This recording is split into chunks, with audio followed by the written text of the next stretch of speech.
You're listening to Reading Fightin' Phillies Baseball on the Our Phillies Radio Network. Now, out to the ballpark with your broadcasters, Bob McCool and Jake Starr.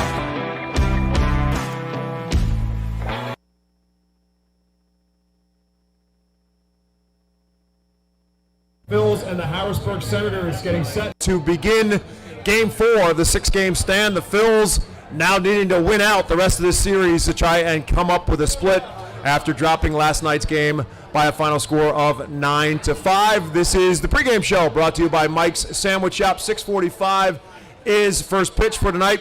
Big night on hand as tonight the Fightin' Phillies on a Fiesta Friday will play as Los Luchadores, and fireworks to follow afterwards. When it all is said and done, alongside my broadcast partner Jake Starr, my name is Bob McCool, and our guest on the pregame show is Reading Phillies starting pitcher Griff McGarry, who has been working his way back into the rotation, coming out of spring training with the oblique strain. Got a start on Wednesday night, ended up going 4 innings, 56 pitches. All things went pretty well on the surface. Griff, how do you feel right now in terms of the rehab?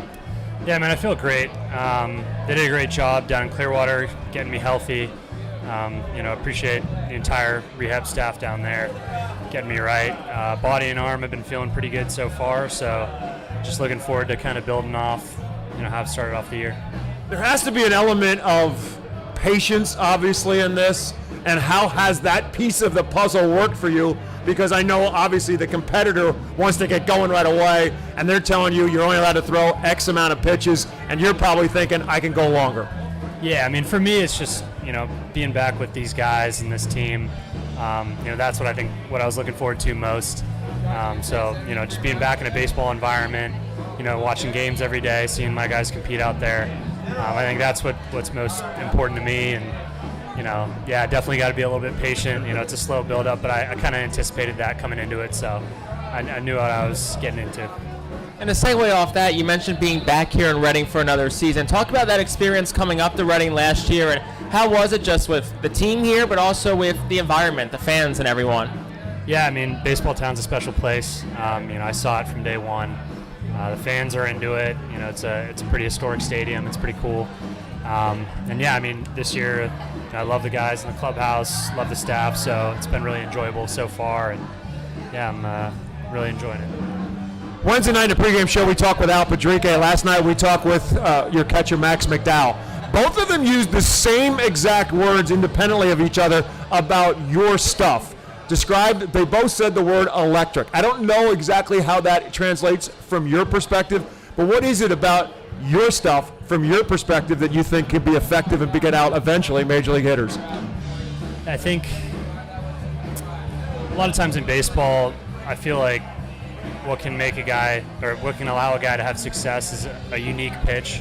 I feel like my fastball is a little bit more unique than a traditional fastball. Obviously it's just, in my eyes, I'm just going out there and competing, doing my thing. I think my fastball gives me a little bit of advantage. It's just a little bit different movement profile, and that's what they might mean by that. And the guy on the mound tonight, Mick Abel, you, Mick, and Andrew Painter have been 3 guys that a lot of Phillies fans have kind of categorized together as the 3 big pitching prospects that are up and coming. The 3 of you had a chance to spend a lot of time together, especially in spring training. What was that like? What's it been like working with those 2 and just being friends with Andrew and Mick as well? Yeah, I mean, this spring was a great time with them. We all lived together and all get along really, really well, and have gotten pretty close over the past few years. And obviously they're amazing guys on the field, and you see what they do, but off the field they're great guys as well. Both of them have really good work ethics, and it's funny being the oldest of those 3. I'm still learning so much from these guys 2, 3, 4 years younger than me. They're 2 great guys. Love watching them pitch, and I'm excited to watch Mick pitch tonight. You mentioned their age. Painter's 19, Abel's 21. You're going to be 24 next month. I guess that makes, as you said, are you like the crazy uncle? I mean, are you the guy that they look up to? How is that relationship, the bond between the 3 of you? How has that evolved? Yeah, I mean, I'd like to say they're a little bit more mature than I am immature. But yeah, no, they're both mature guys, and they can fit in any clubhouse with any age. So it doesn't feel like I'm too much older than them, but deep down I know I am. But You had a chance in spring training to spend some time with the big club and the Phillies. Who were some guys that you kind of latched onto to try and learn from, take a lot of advice from? I mean, there's guys like, I feel like I got a lot closer with Mark Appel. He's obviously an amazing story, but just really, really cool human being, and cares a lot for everybody that was in that locker room. And yeah, I mean, there's tons of guys at that level. It was more just kind of, be quiet and take it all in. Be a sponge. That's what Brian Kaplan had told me coming in. He said, hey, all you can do is just receive information and learn from these guys. Watch their work ethic. You watch a guy like Nola or Strom, Wheeler, all those guys, how they go about their business and the way they compete out there. It's pretty cool. So yeah, I mean, I would say less talking from my end, more just listening to those guys and hearing their stories. You got Craig Kimbrell in the locker room, who's done it all in his career, and he's got one perspective. And you've also got those younger guys in that clubhouse who are going out and doing it. So it's definitely a pretty unique group, and yeah, I had an awesome experience this spring.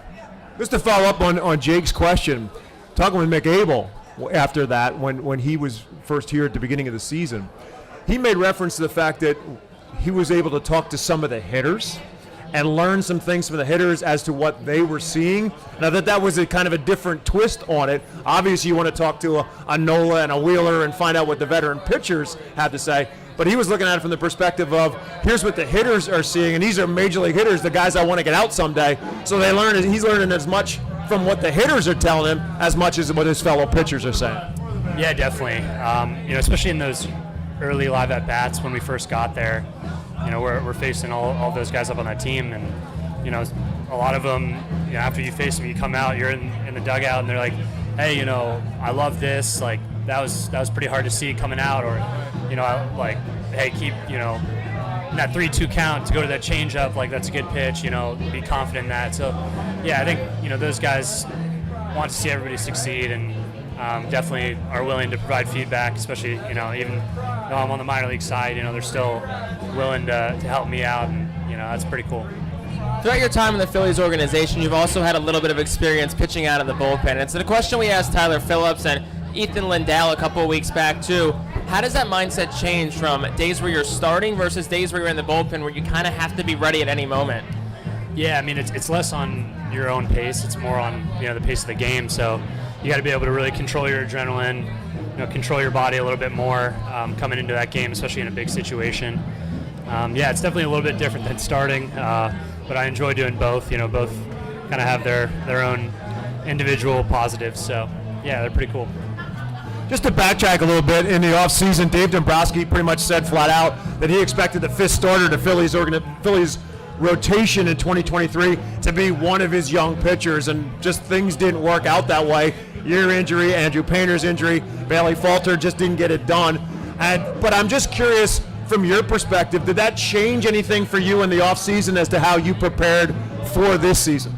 No, I wouldn't say so. I was pretty happy with my first professional offseason, and I just want to keep it consistent as possible.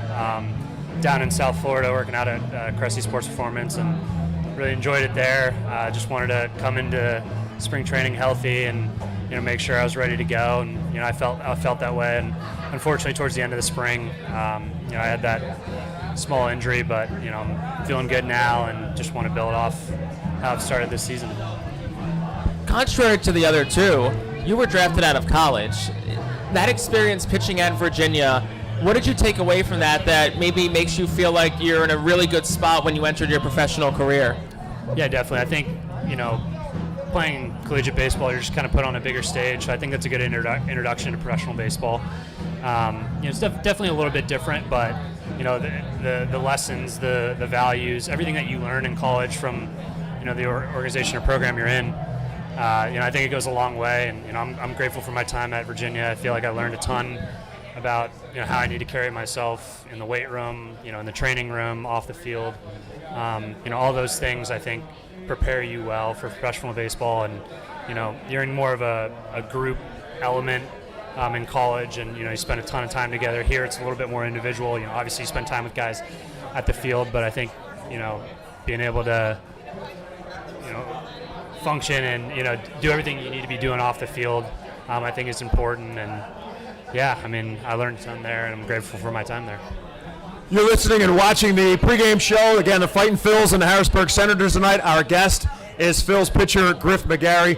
Griff, you mentioned about Virginia. Alex Coffey of the Philadelphia Inquirer just wrote a story after your start the other night about your relationship and with your coaches at Virginia, who you kind of went to a flashback to them to give you kind of a timeout almost on the mound for you, almost giving yourself a mental break on the mound to refocus yourself. And I thought it was a pretty interesting component. Yeah, that's something I've been talking about the past year a lot with the Phillies staff as well. It's just kind of a recurring theme to, when I was looking back on where I was successful and kind of my longer outings is when I was a little bit more calm and in tune with my body, and those 1 to 2 second resets can be really beneficial for me. So whether that be just tucking the chain in, or being off the back of the mound, just taking a sec, thinking about my intention, going to the next pitch, I think goes a long way. And I think that was kind of a theme that I had towards the end of my career at UVA, and then even into pro ball. Not only coming from me, but from our staff here. They see it and they're recommending it to me. So that's something I'm going to continue to work on. And I've been doing a pretty decent job with it so far this year. So I really want to focus on that. Coming into these next few outings. So last question from me. You're getting to a point now where you're getting pretty stretched out. Each start, innings have increased, pitch counts increased. So now you're going to get to a point where the injury starts to get more into the rearview mirror. When you look at kind of your goals, both short-term and long-term, where do you kind of see yourself, heading out to? Yeah, for me, it's just the most important thing is consistency, and I think a big component of that is just, being where my feet are, exactly where my feet are, not really focusing on too much outside, just, going out and competing for this team and just doing the best I can to, really keep my head where my feet are. You mentioned the clubhouse a couple of times, and I think it's worth noting because everybody we talk to, whether it's Al Badrika or any of the players, have talked about this clubhouse, and even though the wins have not come at the pace that you want them to, it seems as if this clubhouse still feels as if it's going to happen. We're going to get hot. We're going to be okay. And you're talking about you couldn't wait to get back to this clubhouse. So obviously you have felt that from the time you have arrived. Yeah, definitely. I said it earlier. It's a great group of guys in there, and some of these games haven't really gone our way towards the end of it, but I think we'll definitely hit our stride pretty soon. Guys are playing really well. We're putting together some strong outings. So yeah, I think hopefully there's a turning point soon, and hopefully that's tonight. That's a great way to end this. That's the perfect way to end this. Let's hope it starts tonight. Fightin' Phils and the Harrisburg Senators, as you're watching on the Reading Fightin' Phils Radio Network. We're going to take a timeout, and we'll be back with starting lineups and first pitch. Phils and the Senators coming your way next. Good evening, everyone, and welcome. FirstEnergy Stadium, the site, and the Reading Fightin' Phils and the Harrisburg Senators set to begin game number 4 of this 6-game stand. Harrisburg has won the first 3 games of this series. They're now 22-9. The Phils, with a loss last night, dropped to 15-26. Alongside my broadcast partner, Jake Starr, my name is Bob McCool. Tonight's game brought to you in part by your local Kia dealers. Visit Kia.com to discover movement that inspires. Phil's looking for a little inspiration themselves, trying to turn things around in this 2023 season.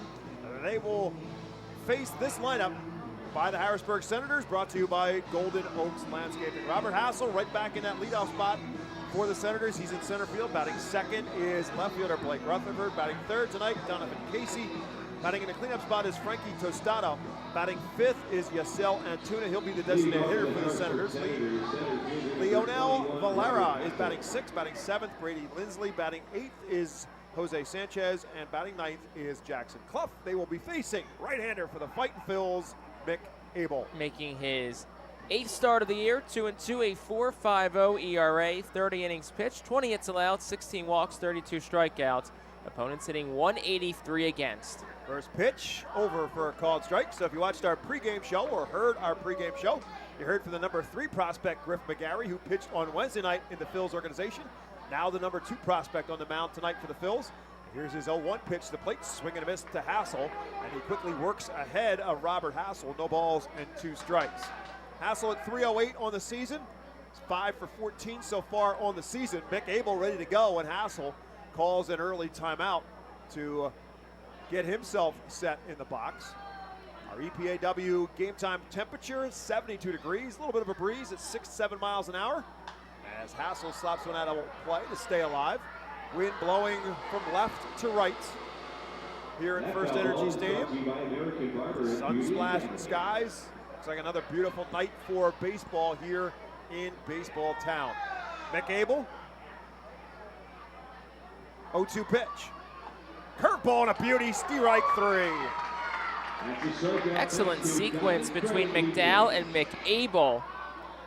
Go 3 straight fastballs, 98, 99, and then dropping a curveball at 81. Also with Abel, that 4.50 ERA is a bit misleading because when you take out that start last time at home against New Hampshire, 9 earned runs over 3 2/3. He's given up just 6 earned runs over 26 1/3. So you take that out, and Abel's been really good this year without that outlier. First pitch to Blake Rutherford is fouled away. Blake Rutherford has been a thorn in the side of the Phils so far in this series. A 4 for 5 night. Last night he's 9 for 14 in the series and hitting at 368 as he steps in. The 0-1 pitch for Abel is the first ball that he has thrown, and the first pitch outside the strike zone. It's 1 ball and 1 strike. Misses just outside. Now it's 2-1. To Jake's point, as he said, this is his 9th start. Throw out the first and now the last for Mick Abel, and everything in between had been really solid. The first, he did not get out of the first inning in the first start of the year. Had some control issues, and also had some control issues in the start here in Reading as well. That has been a bit of a problem for him throughout the year, but so far so good in this one. And now Rutherford will call a timeout. I think Abel's a little frustrated because he's got things locked in early here. He's in a 2-2 situation, and just like Hassel did, Rutherford also calls a timeout to try to slow down the tempo of Mick Abel. And Abel able to do the same exact thing. Turn that frustration into a strikeout, back-to-back strikeouts to start the first. Abel looks locked in tonight, which early signs or anything. Hoping you can get a good, strong start out of Mick Abel. But even last time out at Somerset, a real nice bounce back. 5 innings, no earned runs. Just 2 hits, 3 walks, 3 strikeouts. Control wasn't perfect, but he pitched around a handful of walks and some base runners to mostly keep the Patriots off the board. That'll bring up Donovan Casey. Casey beats one foul. And so Abel works ahead of a 3rd straight batter. Casey had been batting cleanup the first 3 games of the series, now moves up to the 3 spot, hitting at just 200. Picked up an RBI last night and is now only has 5. He's 4 out of 11 in the series. 0-1 pitch to him, fouled again. And Abel quickly gets 2 strikes now on Donovan Casey. So 11 pitches thrown by Abel so far in this first inning. 9 have been for strikes.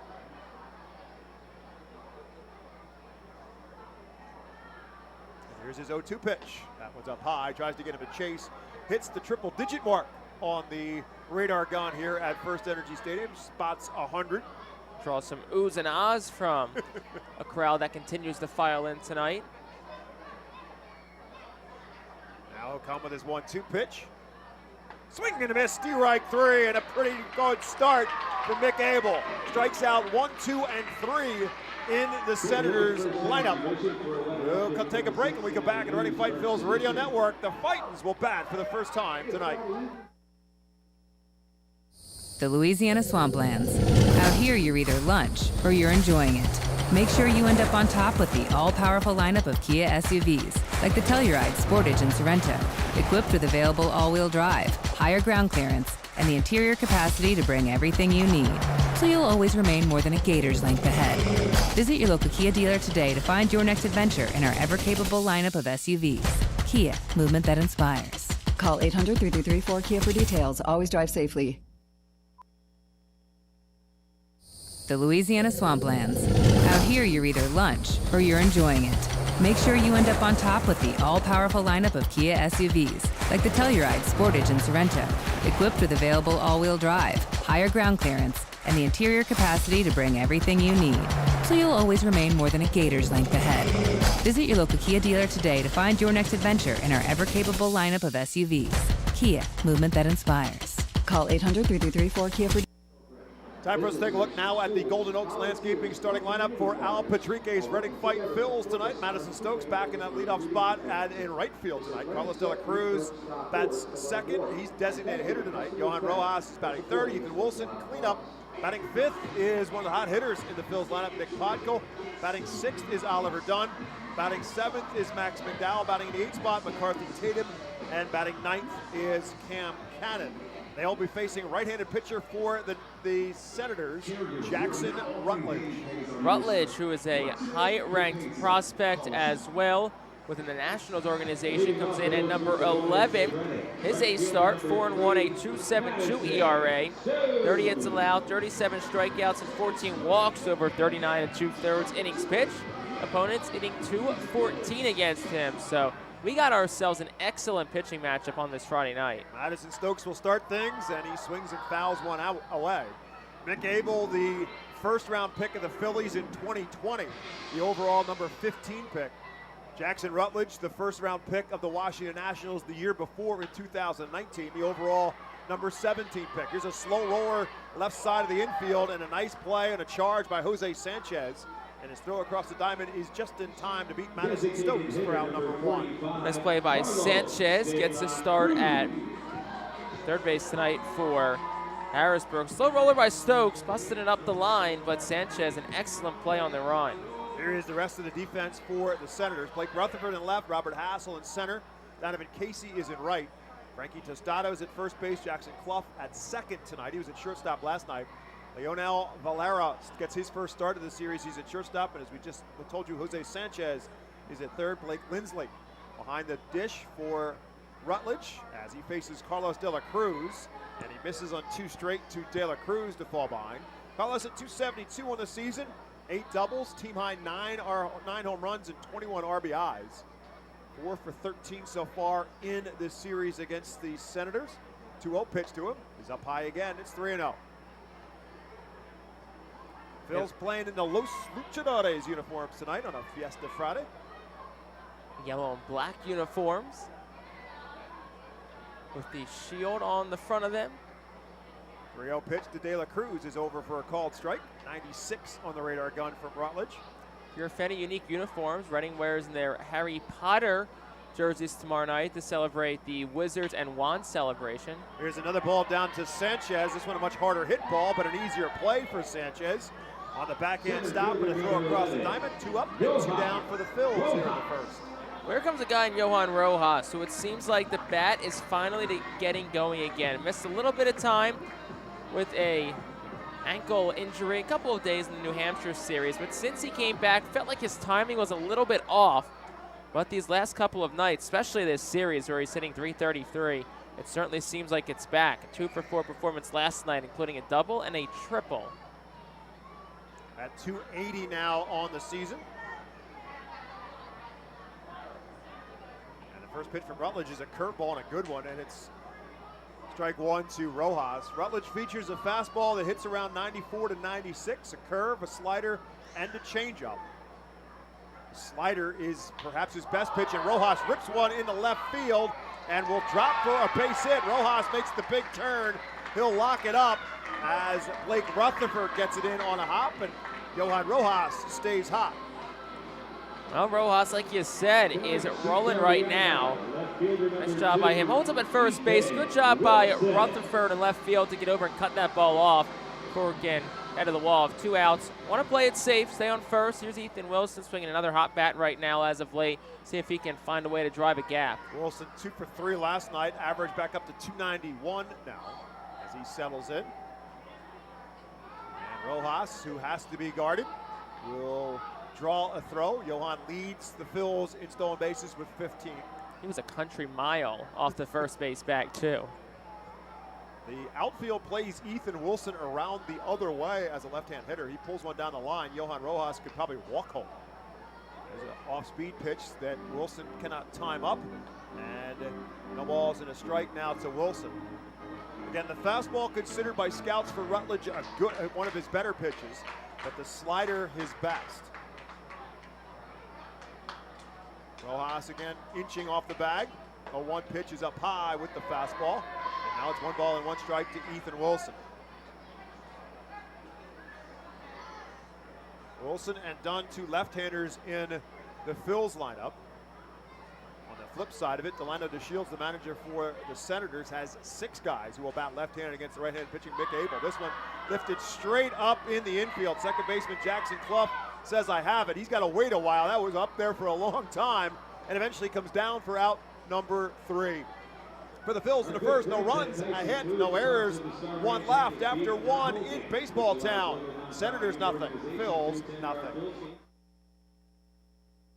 The Louisiana Swamplands. Out here, you're either lunch or you're enjoying it. Make sure you end up on top with the all-powerful lineup of Kia SUVs, like the Telluride, Sportage, and Sorento, equipped with available all-wheel drive, higher ground clearance, and the interior capacity to bring everything you need, so you'll always remain more than a gator's length ahead.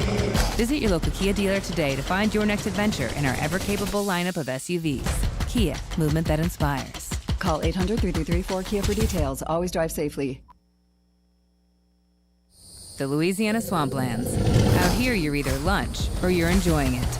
Make sure you end up on top with the all-powerful lineup of Kia SUVs, like the Telluride, Sportage, and Sorento, equipped with available all-wheel drive, higher ground clearance, and the interior capacity to bring everything you need, so you'll always remain more than a gator's length ahead. Visit your local Kia dealer today to find your next adventure in our ever-capable lineup of SUVs. Kia, movement that inspires. Call 800-3334-KIA for details. Always drive safely. The Louisiana Swamplands. Out here, you're either lunch or you're enjoying it.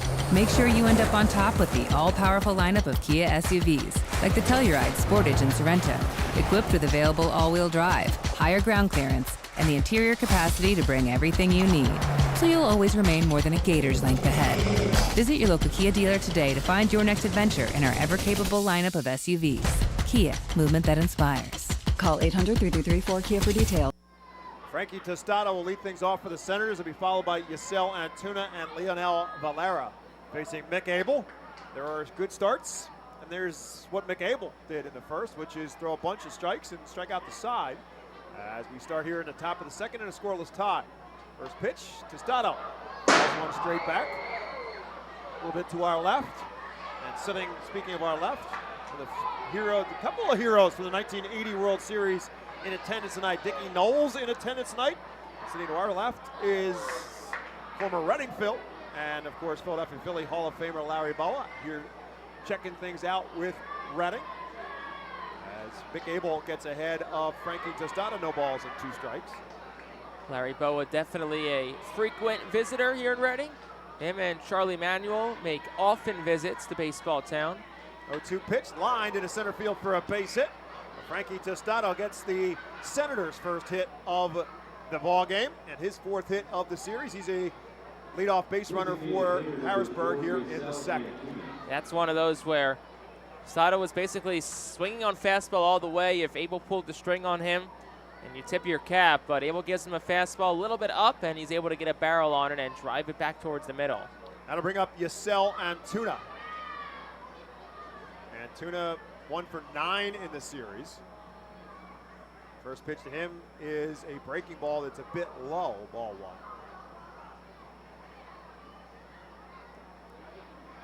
1. Phils with an affiliation with the Reading Phils with the affiliation with the Philadelphia Phillies since, of course, 1967, the longest affiliation in Major League Baseball. There's a swing and a miss at the off-speed at the fastball. And Larry Bowa probably was the first star to come through the Phillies organization to play in Reading, playing here in 1969. Biggest star right away, of course, was Robert Roberts, who was at the tail end of his career, trying to get another shot back in the major leagues. But Larry Bowa was the first of what became the stars of the 70s Phillies teams to come through here in Reading. 1 ball and 2 strikes now as Abel has quickly got ahead of Antuna. And again, the Senators call a timeout to try to slow down Abel. We'll see what Abel does. Started the at-bat breaking pitch, went back to the fastball, went up towards the hands with 100. So we'll see if he tries to climb the ladder again or maybe pull the string.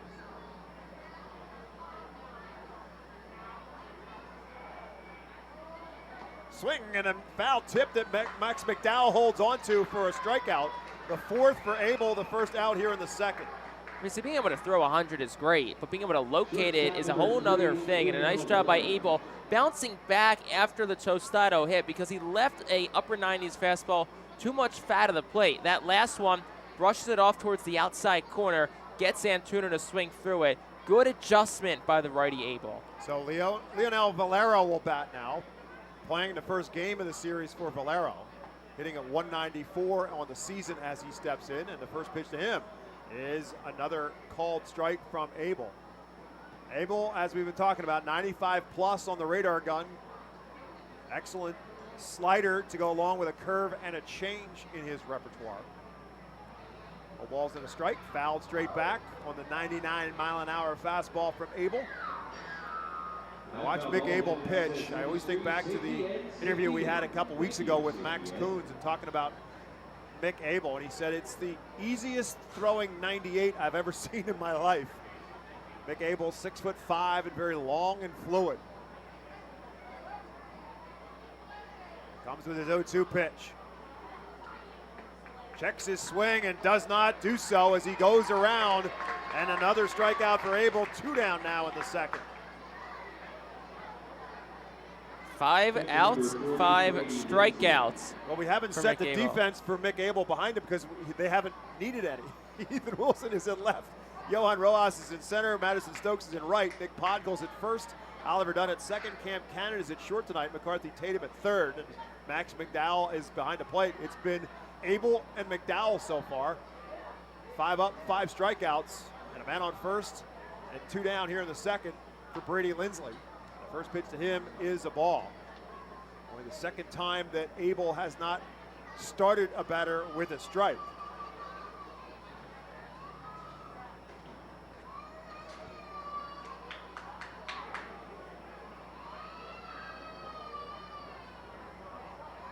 Lindsley at 213 on the season. This one cued down the third baseline and will be foul. Oscar Salazar coaches down at third for the Senators. McCarthy Tatum picks it up, tosses it into the 67 Club picnic area. McCarthy getting a start at third base tonight for the first time in a while. Matthew Kroon, who has primarily played at third as of late, gets the night off. 1 ball and 1 strike now to Lindsley. That one just a bit outside. It's 2-1. I thought in that swing in the at bat in the bottom of the 9th, Matthew Kroon took a big swing at one point in time and came out of it kind of twisting a little bit. Thought maybe it might have been just a little bit of a tweak. He was moving around fine at batting practice today, but wasn't surprised to see that his name wasn't in the lineup. 2-1 pitch is popped up into shallow left center field. Johan Rojas will call everybody off, and he'll make the catch for out number 3. Another solid inning for Mick Abel. He gives up 1 hit, and that's it. 1.5 completes. We get back to America's Classic Ballpark. It's the Senators nothing, and the Phils nothing. Cornwall Manor is an active senior living community on a 190-acre wooded campus in Cornwall, Lebanon County. The community offers independence and opportunities for wellness and fitness, as well as educational and musical programs, and the peace of mind of having convenient health care on site. Cornwall Manor offers a range of residential choices from apartments to homes. Prospective residents are welcome to visit us for lunch and have a chance to learn more about the community. More information is available online at cornwallmanor.org. Cornwall Manor, celebrating 70 years of senior living. Star City Boxing, located at 4760 Schuylkill Avenue in Reading, is a 501c3 non-profit boxing gym unlike any other. Our goal is not only to help you be fit, but to be the best outlet for our youth and community. We welcome anyone who wants to improve their way of life, be fit, and box competitively or non-competitively. We work with you to reach your goals in and out of the gym. Stop in and meet our stars today. Check us out and follow us on Facebook, Instagram, and Twitter for upcoming events and happenings. And visit our website today at starcityboxing.org for more information on how to join, volunteer with our youth, or support our efforts in the community. Star City Boxing is a proud continued 2023 Our Phil's Fiesta Friday partner. The Reading Fightin Phillies are proud to partner with Berks County Mental Health and Disabilities Program. Together, we are striking out the stigma in order to raise community awareness about mental illness and suicide prevention with 3 simple words. Are you okay? The help is to begin a conversation to show Berks County that we care. Suicide hurts and affects everyone, but help is here. We will work together to help raise awareness. Bottom half of the second inning here in Baseball Town is presented to you by Cornwall Manor. You can create a lifestyle and continue to live life as you want with added peace of mind knowing health care is available when needed at Cornwall Manor and nearby Lebanon. It'll be Nick Podkul who will lead things off for the Phils. Along with Oliver Dunn, Max McDowell due up for Al Padrique's Fightin Phils. Al Padrique in his third base coaching box. Ray Ricker in the first base coaching box for Reading. As Nick Podkul quickly falls behind no balls and 2 strikes. Podkul, big night last night, double and a 3-run home run. Hitting at .348 as he stands in. Takes this one for a called strike 3, so Jackson Rutledge says Mick Abel take a little bit of that as he strikes out Podkul on 3 pitches. Yeah, quick at bat for Podkul. It's tough when you really never get a chance to get settled in. Feels like you just walk up there and you're back in the dugout really quickly. But look, Rutledge, a good arm. One of the top prospects in the national system. We said, gonna have a good matchup on our hands tonight, and early returns have said that. Oliver Dunn steps in. Oliver Dunn squirts one towards short. Valera up with it. His throw is in time, or at least so it's called. Oliver Dunn is not happy about it, nor is first base coach Ray Ricker. It looked like Dunn beat it, but they pumped him out for out number 2. Now the first base umpire, Jae Young Kim, looking back at Oliver Dunn and says, enough. And look, Ray Ricker and Oliver Dunn are both pretty even-keel guys. It certainly would take a lot to get them upset, and at least from our vantage point, looks like Dunn beat that throw, and great hustle by him. That'll bring up Max McDowell over for a called strike to McDowell. Again, we do not have the benefit of replay in minor league baseball, and nor do the benches have the ability to go to a replay and appeal it, so the umpire's decision stands firm. 1 ball and 1 strike to Max McDowell, who's hitting at .240. Max is 2 for 7 in the series after a night off last night. Well, at least a night off on the field. We made him go to work because we made him be our pregame guest last night. He was great. Just a great conversation with a really good dude and a veteran catcher, Max McDowell. McDowell's a great guy, great presence behind the plate as well. You talk about these young pitchers. It's great to have him back there for them. There's a called strike. Now it's 2 balls and 2 strikes. There's no doubt that's his role in his team with guys like McGarry and Abel here. To have that veteran catcher. He's been around the game for a while now, 29 years of age. 2 balls and 2 strikes. And this one just misses from Rutledge. And now it's 3 balls and 2 strikes. Rutledge at 6'8", 250 pounds, originally from Fenton, Missouri. Played his college baseball at San Jacinto Junior College in Texas. This one rolled towards the middle and through for a base hit. Max McDowell fights a way to get it into center field for the Phils' second hit of the night. Yeah, they've gotten a couple so far off Rutledge. Gets us to Tatum in the 8-hole spot. Tatum swinging a really hot bat as well lately. Last night's game, Tatum didn't get a hit, but did reach base twice. Was hit by a couple of pitches to get his on-base streak up to 7 games, in a row. Yeah, unfortunately for him, lost a 6-game hitting streak. But I was just about to say, he didn't get any hits, but he got hit. Got hit twice last night in 4 plate appearances. He's 3 for 6 in the series. And first pitch swinging fouls this one out of play on a 97-mile-an-hour fastball from Rutledge. Last year in Fredericksburg, the single-A affiliate for the Washington Nationals, 20 starts for Rutledge. He was 8-6 with a 4.90 earned run average. 99 strikeouts in 97 and a third inning. 0-1 pitch is lined into right field. It's going to fall for a base hit. It's going to roll all the way back to the wall. McDowell around second, and they will hold him up at third as Donovan Casey fields it off the wall and gets it back in the infield. McCarthy Tatum with the double at second and third and 2 down. Nice piece of hitting there from McCarthy Tatum, his 8th double of the season. Took a pitch on the outside part of the plate and just went with it. When Tatum was struggling, a lot of times when guys are struggling, they're trying to pull everything. That Tatum, why he's been so successful lately is he's hitting the ball where it's pitched. That may have been the best swing from him so far just because of how he just went with where the ball was, and he deposited it right down that line. So that'll bring up Cam Cannon with a chance for the Phils to again draw first blood in this series.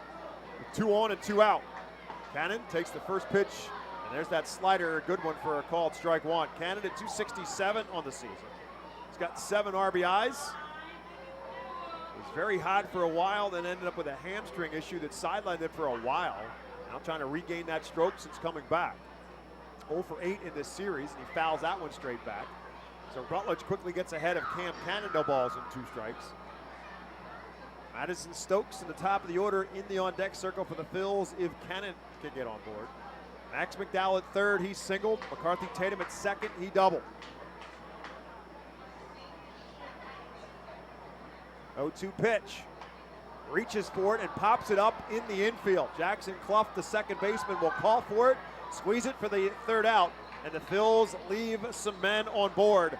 No runs, 2 hits, no errors, 2 left, 2 complete in Baseball Town. Senators nothing, Phils nothing. Cornwall Manor is an active senior living community on a 190-acre wooded campus in Cornwall, Lebanon County. The community offers independence and opportunities for wellness and fitness, as well as educational and musical programs, and the peace of mind of having convenient health care on site. Cornwall Manor offers a range of residential choices from apartments to homes. Prospective residents are welcome to visit us for lunch and have a chance to learn more about the community. More information is available online at cornwallmanor.org. Cornwall Manor, celebrating 70 years of senior living.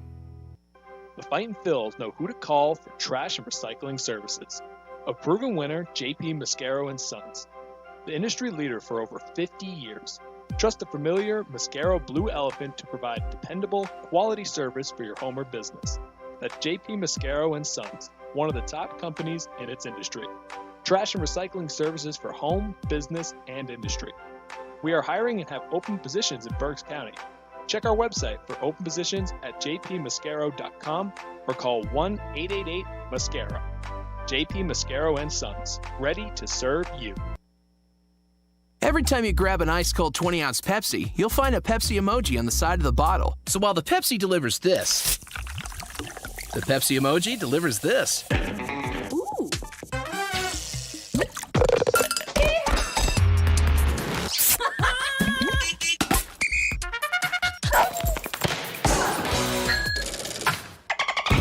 So go ahead, crack open a Pepsi and tell the world how you feel and what you love with Pepsi emojis. Say it with Pepsi.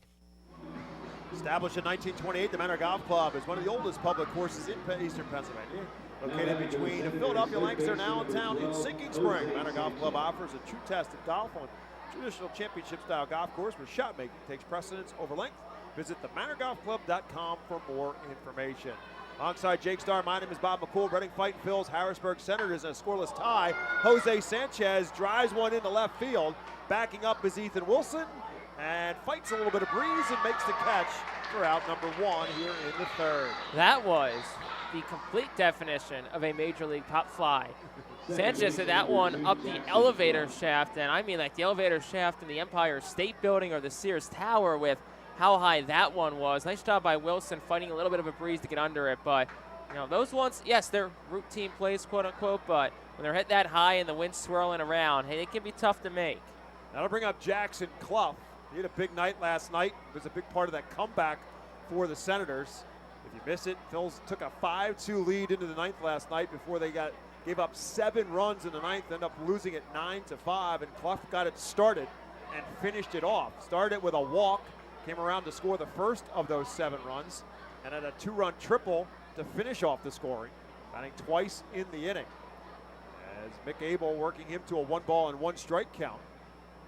And this one lined into right center field and back and off the base of the fence. Madison Stokes will pick it up and get it in, but another base hit for Jackson Clough, his 5th of this series. Yeah, Clough swinging a red-hot bat right now, 324 over his last 13 games with now 4 doubles, 3 home runs. So he's swinging a good bat. He's been a staple in the 9-hole for Delano DeShields' lineups this week, and it's a great spot to put him, too, because it allows you to turn the lineup over with the guy who's very likely to get on base, almost in essence like a second leadoff man. This has been the leadoff man each and every game so far in this series, Robert Hassel. He was a strikeout victim in the first as Abel struck out the first 3, and the first 5 outs recorded by Mick Abel tonight were on strikeouts. He's got a man on second base now and 1 out. The first pitch to Hassel is low for a ball.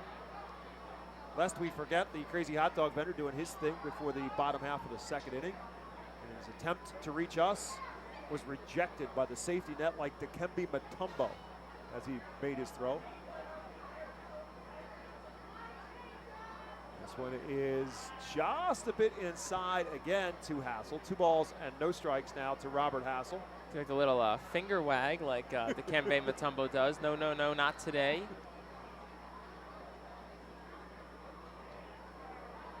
Abel doesn't take a look back at all at the runner at second base and pitches outside. Now he's missed on 3 straight. So Abel, who was throwing nothing but strikes through the first 2 innings, gives up the double to Clough, and suddenly he's lost his strike zone a little bit, missing on 3 straight now to Robert Hassel. Blake Rutherford in the on-deck circle. 3-0 pitch there for a called strike 1. I think one of the interesting things Griff McGarry told us in the pregame show was knowing when to take those personal mental resets. Yep. And sometimes you don't need your catcher or your pitching coach to do it. So for Abel, same thing. 3-0, settles himself down, gets a strike over. Now a try for his 3-1 pitch. This one lifted to left field and fading away and into the left field grandstands as Ethan Wilson gives it a chase into the Senators bullpen. So Abel has worked it back now to a 3 balls and 2 strike count. It was a very interesting conversation with Griff McGarry about that. He went back to his University of Virginia coaches and talked to and reminded him of that. He's now reminding himself of that on a regular basis. 3 balls and 2 strikes and a beauty. Griff, the strikeout for Abel. Hassel caught looking for the second time. Strikeout number 6, out number 2 in the 3rd. And you just talk about signs of growth, things you want to see. You want to see how do your prospects respond to adversity. Gives up a double, quickly falls behind 3-0 to the number 2 ranked prospect in the Nationals organization, then throws 3 straight strikes to get him out. That's a good way to respond. So here comes Blake Rutherford, who struck out as well in that first inning. And a pitch he's way out in front of, and a weak foul down the first baseline. Abel has not really had a whole lot of adversity to face. He's had to overcome some things, most importantly, losing all of 2020 like everyone else did. He was drafted in 2020 as a senior in high school without being able to pitch. And of course, with all baseball shut down, he really couldn't do anything and face any kind of competition. No balls and a strike now to Rutherford. This one again beats it into the ground. And then Abel comes back in 2021 pitching in Clearwater. He was only able to make 14 starts and then had some shoulder tightness, so that shut him down for the rest of the season. He was able to get a full season in last year, pitching at both Jersey Shore and here in Reading with a total of 23 starts. So he is still very, very much learning the game and learning how to pitch, and he's just 21 years of age. Now we got a... It's like a pitch clock violation on Abel. Yep, so it's a ball now to the batter, Blake Rutherford. So now the count is 1 ball and 2 strikes to Rutherford. Man on second, 2 down, top half of the 3rd. Swing and a miss, strike 3. Give away a ball and take it back right away with the strikeout. Number 7 on the night for Mick Abel. We are through 2.5 in Baseball Town, and it remains a scoreless tie. The Louisiana Swamplands. Out here, you're either lunch or you're enjoying it. Make sure you end up on top with the all-powerful lineup of Kia SUVs, like the Telluride, Sportage, and Sorento, equipped with available all-wheel drive, higher ground clearance, and the interior capacity to bring everything you need, so you'll always remain more than a gator's length ahead. Visit your local Kia dealer today to find your next adventure in our ever-capable lineup of SUVs. Kia, movement that inspires. Call 800-3334-KIA for details. Always drive safely. The Louisiana Swamplands. Out here, you're either lunch or you're enjoying it. Make sure you end up on top with the all-powerful lineup of Kia SUVs, like the Telluride, Sportage, and Sorento, equipped with available all-wheel drive, higher ground clearance, and the interior capacity to bring everything you need, so you'll always remain more than a gator's length ahead. Visit your local Kia dealer today to find your next adventure in our ever-capable lineup of SUVs. Kia, movement that inspires. Call 800-3334-KIA for details. Always drive safe. To the bottom of the third, Swartz Culleton proudly sponsors the Reading Phillies. If you or a loved one is a victim of a nursing home neglect, call 1-800-JUSTICE today. Fight Phils come to the plate here in the bottom of the third. They'll be the top of the order, and Madison Stokes due up for the Phils, along with Carlos de la Cruz and Johan Rojas. Today's Our Phils team leaders brought to you by Cross Country Mortgage Loan Officer Johanna Arias is the man who will lead it off for the Phils here in this third inning. Madison Stokes leads the team in doubles with 10. That's today's Cross Country Mortgage Loan Officer Johanna Arias, our Phils team leader. Contact Johanna today at 484-554-9969 or via email at johanna.arias@myccmortgage.com. Talked about a good pitching matchup in this one, and so far as advertised between Jackson Rutledge for the Senators and Mick Abel for the Phils. No runs on 2 hits for Harrisburg, no runs on 3 hits for the Fightins. And the first pitch for Stokes is a ball, the second is fouled out of play. 1 ball and 1 strike. If you're just tuning in and you're watching on MILB TV and wondering why the Phils are wearing black and gold again tonight, is a Fiesta Friday, and tribute to the Spanish heritage of the Los Luchadores, which is Spanish for the fighters. And Phils wearing these Los Luchadores on home Friday nights here at FirstEnergy Stadium. Madison Stokes trying to get the third inning started. 2 balls and a strike now to him. This one lined, but right at Frankie Tostada at first base. And Madison Stokes is denied. Hit it on a line, but right at the first baseman Tostada for out number 1. I'll bring up Carlos de la Cruz, who grounded out to third base his first time up. Carlos, the number 9 prospect in the Phillies organization, 6'8", 210-pounder, playing as the designated hitter in tonight's lineup. This one, another slow roller to Sanchez. And Sanchez again will make the throw. Good play by Tostada as the ball and the runner were getting there right around the same time. And Tostada able to hold on for out number 2. Yeah, just thought a nice job at first. Sanchez has made a handful of nice plays at third as well tonight. That'll bring up Johan Rojas. We said that De La Cruz was the number 9 prospect. Rojas the number 6 prospect in the Phillies organization. Originally from the Dominican Republic. And the first pitch to him is over for a called strike. Rojas with a single his first time up. Interesting to watch Jose Sanchez, the third baseman, coming up in the anticipation that maybe Rojas might try to lay down a bunt. Now he'll back up. And now time is called, and time called by Rojas. Be interesting to see that Rutledge at 6'8" and 250 pounds. He'd be the kind of pitcher that would be somebody you want to test on a bunt to see how versatile he could be to get that big body in a position to field a bunt. Here's a squirted ball to the second base side. Jackson Clough will make the play. 3 up and 3 down quickly for the Phils in the third. So we are through 3 here at America's Classic Ballpark. Pitchers duel continues. Senators nothing, the Los Luchadores nothing after this. Nursing home neglect is a serious problem. If you or a loved one has suffered from bed sores obtained in a nursing home or a fall down in a nursing home resulting in a fracture, our friends at Swartz Culleton can help. Call the attorneys at Swartz Culleton for a free consultation. Their phone number is 1-800-JUSTICE. That's 1-800-587-8423.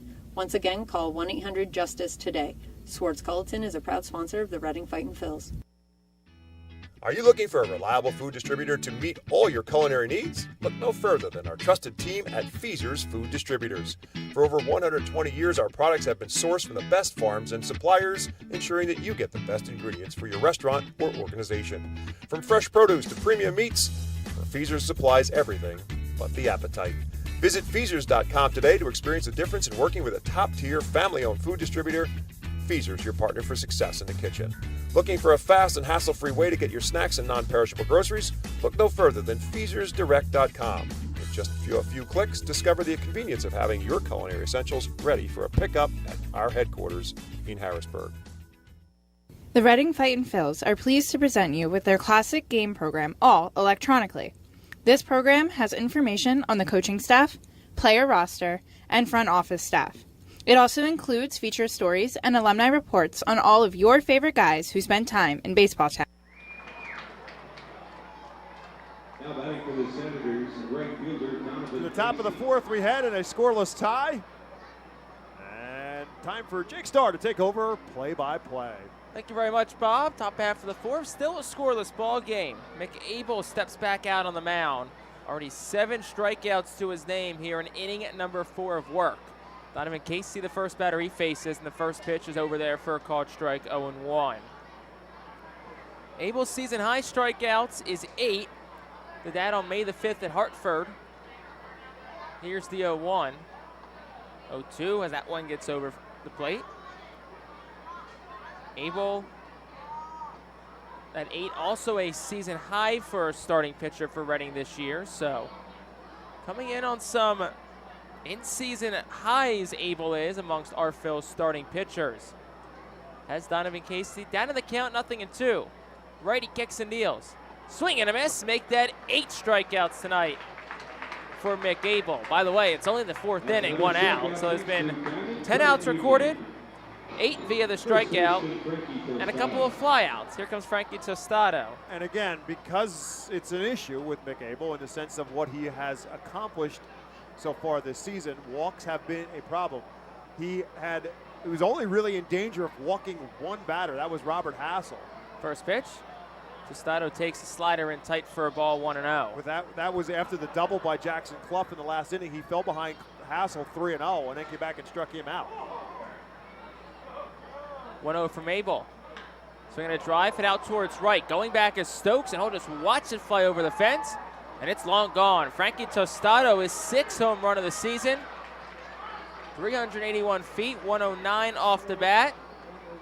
And the Harrisburg Senators jump ahead early. It's 1-0. So Tostado hasn't figured out because he's got the other hit, one of the other hits. He had the single back in the second inning, so he's 2 for 2 off him. And Tostado, who had the grand slam the other night, it's his 2nd home run of the series, and that was a no-doubter. Abel, who has been excellent tonight, now a chance to settle back in and bounce back. Here's Antuna. First pitch over is a called strike, 0-1. That is something that McAble is going to do, and he has done that this year. There have been some home runs hit off of him that have been some towering drives like that one. It's the 4th home run he surrendered. 0-1. Fastball just misses outside, 1-1 to Antuna. But again, that's your power pitcher, and if somebody's going to turn around one of your fastballs, that's going to happen to you from time to time. But solo home runs, you can live with. Here's the 1-1. Down low for a ball, 2-1. They always say the best mistake to make as a pitcher is a solo home run because it's done and it's over with. Right. It's when you've walked 1 or 2 before that where you run yourself into some trouble. So that's where the control issue helps him out. 2-1. Off the end of the bat, fly ball towards foul territory on the third base side. Off with the mask goes McDowell. He'll make the catch for out number 2. Well, you were talking about the pop-up earlier, how high that fly ball was to Ethan Wilson. That was up there for a while, and it's a good thing because Max McDowell didn't know where it was and still had time to get the mask off, find it, and still make the catch. That's how long that ball was in the air. So here comes Leonel Valera. 2 outs in the top of the 4th. Harrisburg leads 1-0. Valera 0 for 1 tonight with the strikeout. First pitch to him is a breaking pitch that misses just away to the righty, 1-0. Valera, 193 hitter on the year, a home run, 11 runs driven in. Abel, the righty, works from the windup. Here's the 1-0. On the outside corner for a called strike, 1-1. A decent bit more off speed from Abel. Second time through the lineup, trying to keep these Senators hitters off balance. 1-1.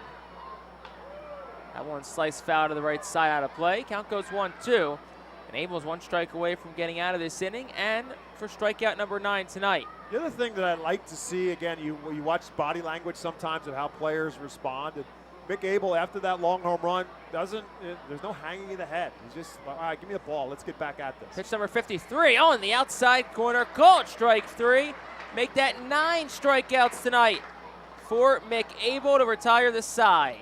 Does get 1 run on a hit, the home run from Tostado. Nobody left on base for the Senators. We'll go to the bottom of the 4th, running down 1-0 on the Our Phil's Radio Network.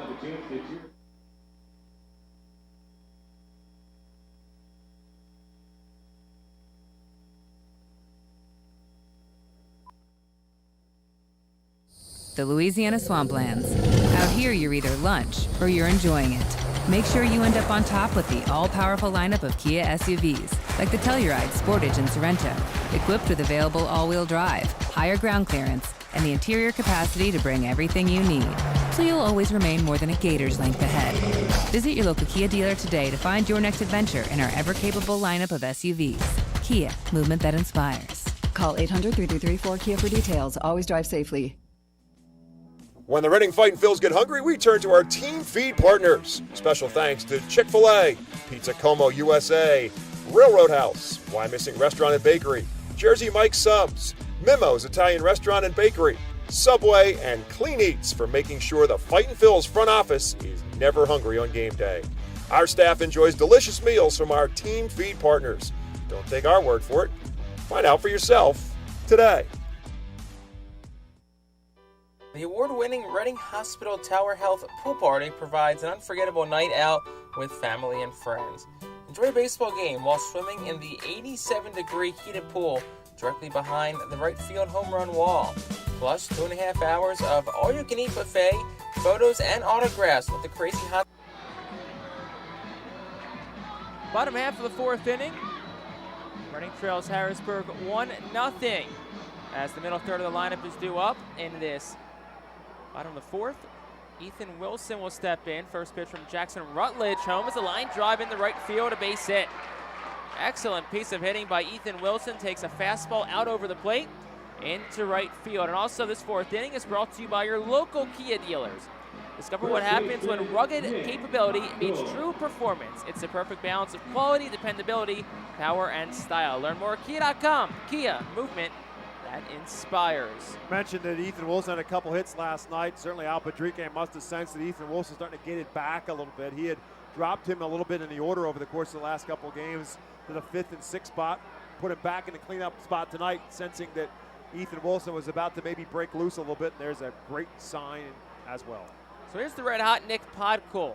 Podkul 0 for 1 tonight. First pitch to him is an off-speed pitch that's up and in. Podkul, who currently riding a 13-game on-base streak, one shy of matching Oliver Dunn's season high. Dunn 14-game on-base streak that was snapped last Sunday. 1-0. Off the end of the bat, slice foul. A nice conversation with Nick Podkul today after batting practice. You can catch that interview in its entirety next week on the Reading Fightin' Phils YouTube channel and social media pages.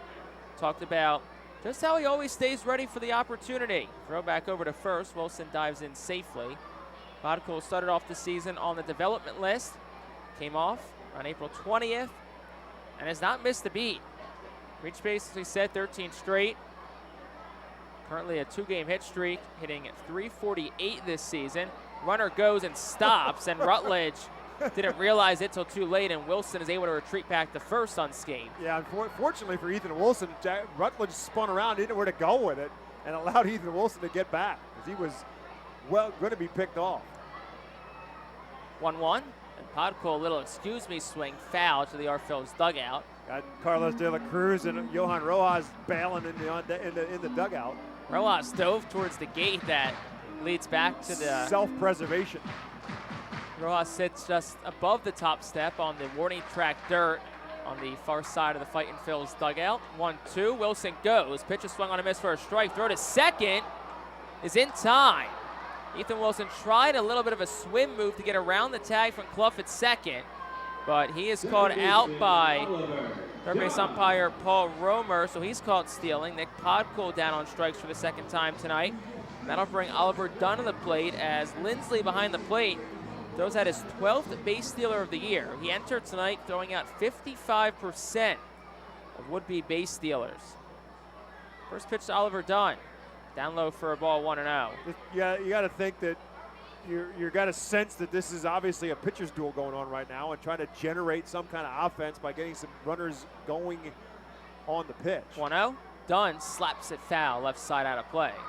Count goes to 1-1. Rutledge has had Podkul's number. The only 2 strikeouts on the night so far for Jackson Rutledge have been both against Nick Podkul. 1-1 to Dunn. Outside corner for a called strike, 1-2. Dunn 0 for 1 tonight. Reaching base at a .413 clip. That ranks 4th across the Eastern League. Down to the count 1-2, the pitch. Upstairs for a ball 2-2. 1-0 Harrisburg leads, bottom of the 4th. 2 outs in the inning. Bases are empty after Ethan Wilson was thrown out trying to steal. Here's the pitch. Dunn, an off-speed pitch, fouls it back 2-2. Oliver Dunn, the Salt Lake City native, played his college ball in the Pac-12 at Utah. Pac-12 that seemingly is going to be shrinking in the next couple of years as USC and UCLA make the move to the Big Ten. 2-2 to Dunn. Here's the pitch. Down low for a ball. Count goes 3-2. If Dunn's the reach, Max McDowell waits on deck. McDowell 1 for 1 with a single today. 3-2. Swinging a ground ball sharply to second. Clough towards his left has it. Flips the first in time. That will retire the side. No runs on a hit. Nobody left on base for the Fightin' Phils. We'll go to the 5th. 1-0 Senators. Mick Abel back on the mound here on the Our Phils Radio Network. Join us as we celebrate Reading's Spanish and Latino culture during 12 Friday home games this season. The Savage 61 Fiesta Fridays presented by Tito's Handmade Vodka, High Noon Sun Sips, Catay Law Offices, Suburban Brewing Company, Carl's Cards and Collectibles, Humane Pennsylvania, Star City Boxing, 8-Piss Services, Supportive Concepts, and Affordable Home Care. Fiesta Friday features special Los Luchadores de Reading uniforms, Hispanic and Latino food and music, and other culture elements throughout the ballpark. Get your tickets now by calling 610-370-BALL, online at ourphils.com or at the Customers Bank ticket office. To honor the 275th anniversary of Reading, the Our Phils will play as the Reading Keystones on Thursdays and select Tuesdays in 2023.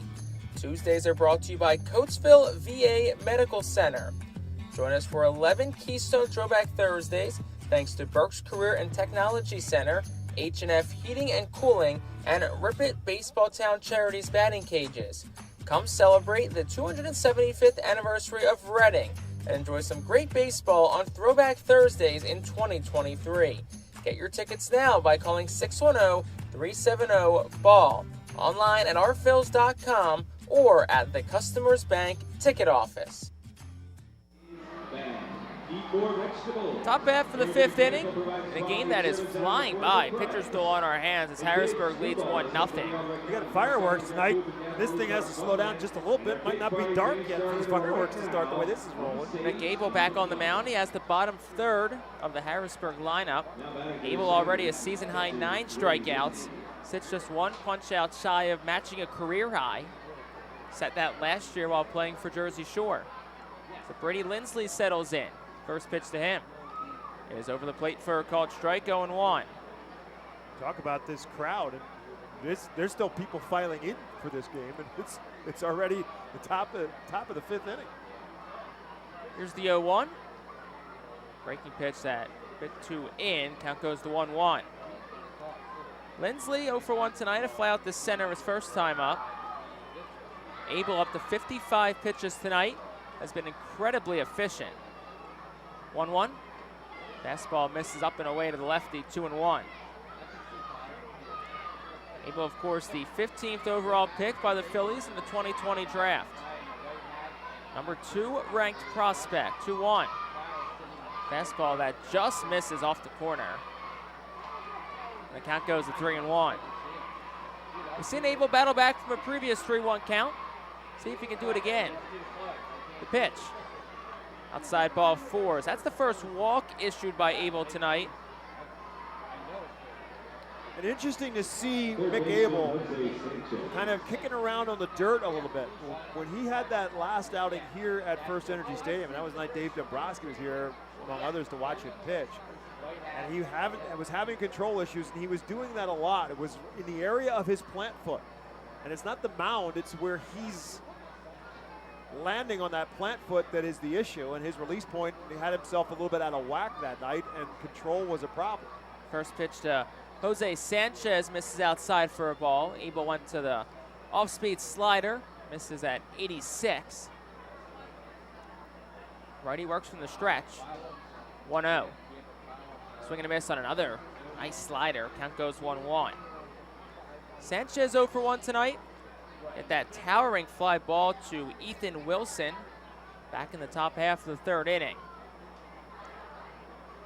Lindsley leads off at first. Here's the pitch. Another off-speed pitch. Counts 2-1. Abel missed a bit outside of that. He's gone heavy with the off-speed action. Second time through the lineup as he faces the 8-man Jose Sanchez. Set at the letters is Abel. 2-1. And tight for a ball, 3-1. It's pitch number 62, so if Abel continues to have the success he's had so far in this game, it'll be interesting to see how far the Phils let him go, how much longer they let him go in terms of pitch number. 90 season high for Abel this year. Here's the pitch, and that one's outside, ball 4. And you see, looks like Abel struggling a little bit with that release point. And again, it's the plant back-to-back batters. And now Max McDowell's going to go out and talk to him, and that's going to also bring Brad Burgess out of the dugout as well, the pitching coach for the Phils, to talk to him. Again, he's kind of kicking around in the dirt, and again, I say that for a purpose, not because it's the mound, but it's where he's coming down with his plant foot.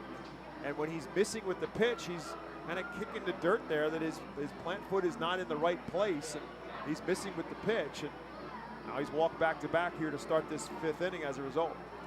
And if anything, this conversation to just settle Abel down a bit. He's been so strong, so locked in tonight, especially with the fastball. Maybe the conversation is, let's go back to the fastball a little bit. It's been very off-speed heavy, like we said, second time through the lineup.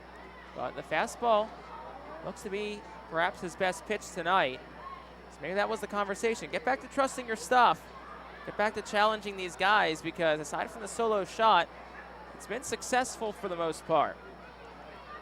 So here's Jackson Clough, who bats from the left side.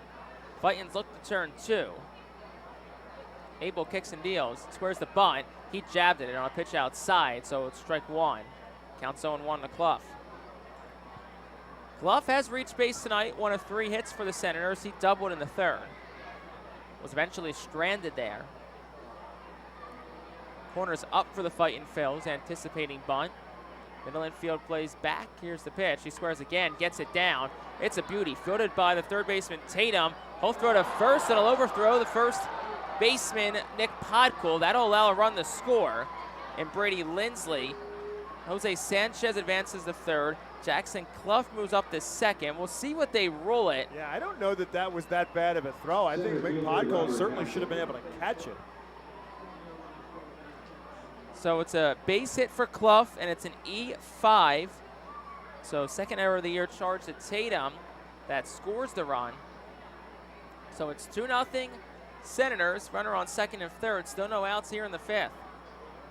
The Phils are fortunate. They were a little casual getting that ball back in. Jose Sanchez had ideas of maybe trying to come all the way around and score himself. There's Robert Hassel. Infield up for the Phils. First pitch slider inside for a ball, 1-0. So now again, this is another moment of adversity, and see how Abel responds to this. Fightin's down 2-0, top half for the 5th. Trying to cut off any more runs this inning. Still nobody away. Here's the pitch. Down low for a ball, counts 2-0. But again, what started this was the back-to-back walks. Hassel 0 for 2 tonight, pair of strikeouts. Mick Abel still sits at 9 punch-outs so far tonight. The righty comes set at the letters and deals. That one's in tight, and the count goes to 3-0. First base is open. So at the very least, a walk puts a double play in order for the Phils. So again, the second time that Abel has fallen behind a hitter 3-0, and it's to the same guy in Robert Hassel. Battled back last time to strike him out. Here's the pitch. That's up and away, ball 4. So 3rd walk issued this inning by Mick Abel. That'll bring Blake Rutherford to the plate. He's 0 for 2 with a pair of strikeouts tonight. And it looks like the Phils will then shift the infield back to try and turn 2. I think there's some question right now. Cam Cannon, shortstop, looking at the dugout to see how they want to play this. So they'll play about halfway up. Right. Put the corner infielders up, and then the middle two kind of halfway. First pitch to Rutherford, a sky in the air towards shallow left. Wilson racing in, still charging in. Shifts to his left, and he makes the catch. Nice play by Ethan Wilson for the first out of the inning. Gives you a little bit of chance to exhale, but not entirely. But a double play now would end the inning as Donovan Casey's up to the plate. It's a great hustle play by Ethan Wilson. It took him a moment to find it, first of all, as it was a left-handed hitter, and obviously he's in left field. Figure out exactly where it was and how deep it was, and then he had to go on a full sprint to close the gap because Cannon playing up shallow as the shortstop was not going to get there. And a good play by Ethan Wilson to make sure he got the out. Here's Donovan Casey. Bases remain loaded. First pitch is an off-speed pitch outside for a ball. 1-0. Now allows McCarthy Tatum at third base to take a couple of steps back. He's not all the way back, but now he is behind the bag, hoping to turn a double play. Casey 0 for 2 tonight, a pair of strikeouts. 1 low. That one's in the air out towards right. Backing up goes Stokes. He's under it. He'll make the catch, but it's plenty deep enough to score the run. Tagging from third is Sanchez. He'll score. Going from second to third is Clough. Remaining at first is Robert Hassel. So it's a sac fly RBI for Donovan Casey. That'll bring Frankie Tostado up, 2 outs in the inning. Senators still men on the corners, up 3-0 in this 5th inning. One thing you got to say about this Harrisburg team, again, with their 3 wins in this series, now they're 3 games over 500, but they've played some very fundamentally sound baseball in this series, and certainly in that comeback last night, they did the same, but that's just good hitting by Casey. You got to sure you get the ball up in the air. If you hit it hard enough, you're going to have all kinds of damage, but for sure you get another run home in the inning. Tostado 2 for 2 tonight, including a home run. First pitch, outside for a ball, 1-0. And at the same time, you bring a guy up who has damaged Abel so far in this game. He's hit him hard twice. 1-0 to count to Frankie Tostado. 3-0 Senators lead, looking for more. 2 outs in the inning as Abel looks to escape. Here's the pitch. Breaking pitch up the middle, deflects off Abel, diving's Cannon up the middle, and it trickles into center for a base hit. Scoring from third is Clough. Going first to third on the base hit is Hassel. And it's an RBI single for Frankie Tostado, who's 3 for 3 tonight. And the Senators lead at 4-0. So it was Rutherford in the first couple of games of this series. It was the problem. Tonight it's Tostado. And again, once it got by Mick Abel, Cam Cannon just couldn't get there. Even though it's a left-hand hitter, he wasn't playing to pull that much that he could get there to knock it down or even keep it in the infield. But unfortunately for Abel, those walks have come back to really bite him in this inning. And Tuna up, first pitch, outside for a ball, counts 1-0. Abel's pitch count up to 75 after that last one. No action in the Fightin's bullpen, so we'll see if Abel gets the 6. Should he escape this first and third jam with 2 outs. Here's the 1-0. Just misses outside for a ball, 2-0. It's a Harrisburg team playing very good baseball right now. They sit at 22-19 on the season, first place in the Southwest Division. They've won 5 straight, 7-3 in its last 10. It's a very hot team, the 2-0 outside 3-0 to Antuna. It's amazing how this has changed with Mick Abel. Just literally cruising through 4 innings with the exception of giving up that home run to Tostado. With 9 strikeouts, and it starts with a walk here to start the 5th. And the wheels come off the cart, and it's a 4-0 deficit. Here's the pitch.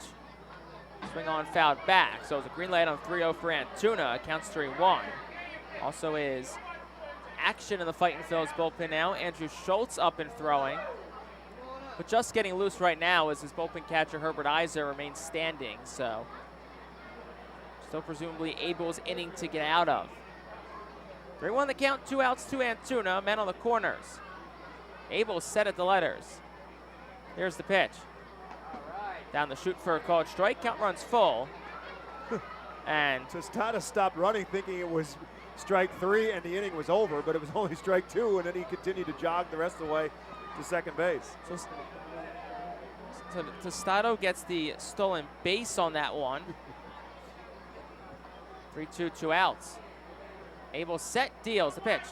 That one's fouled back off the netting behind home plate. Abel, 9 strikeouts tonight. Looking to both match a career high and escape this 5th inning. It's plagued him for 3 runs on 2 hits. Still 2 runners out there, 1 on second, 1 on third. Counts full to Yasiel Antuna. Abel set. Here's the pitch. That one's hit in the air out towards right. It's slicing towards foul territory, and that way it'll go. Just to the right of the Reading Hospital Tower Health pool party. And we'll run it back here at 3 balls and 2 strikes. Abel, 81 pitches tonight. Season high sits at 90. Drew that at Hartford back on May the 5th. Set at the letters. 3-2 pitch. That one skied foul again behind home plate. Count goes 3-2.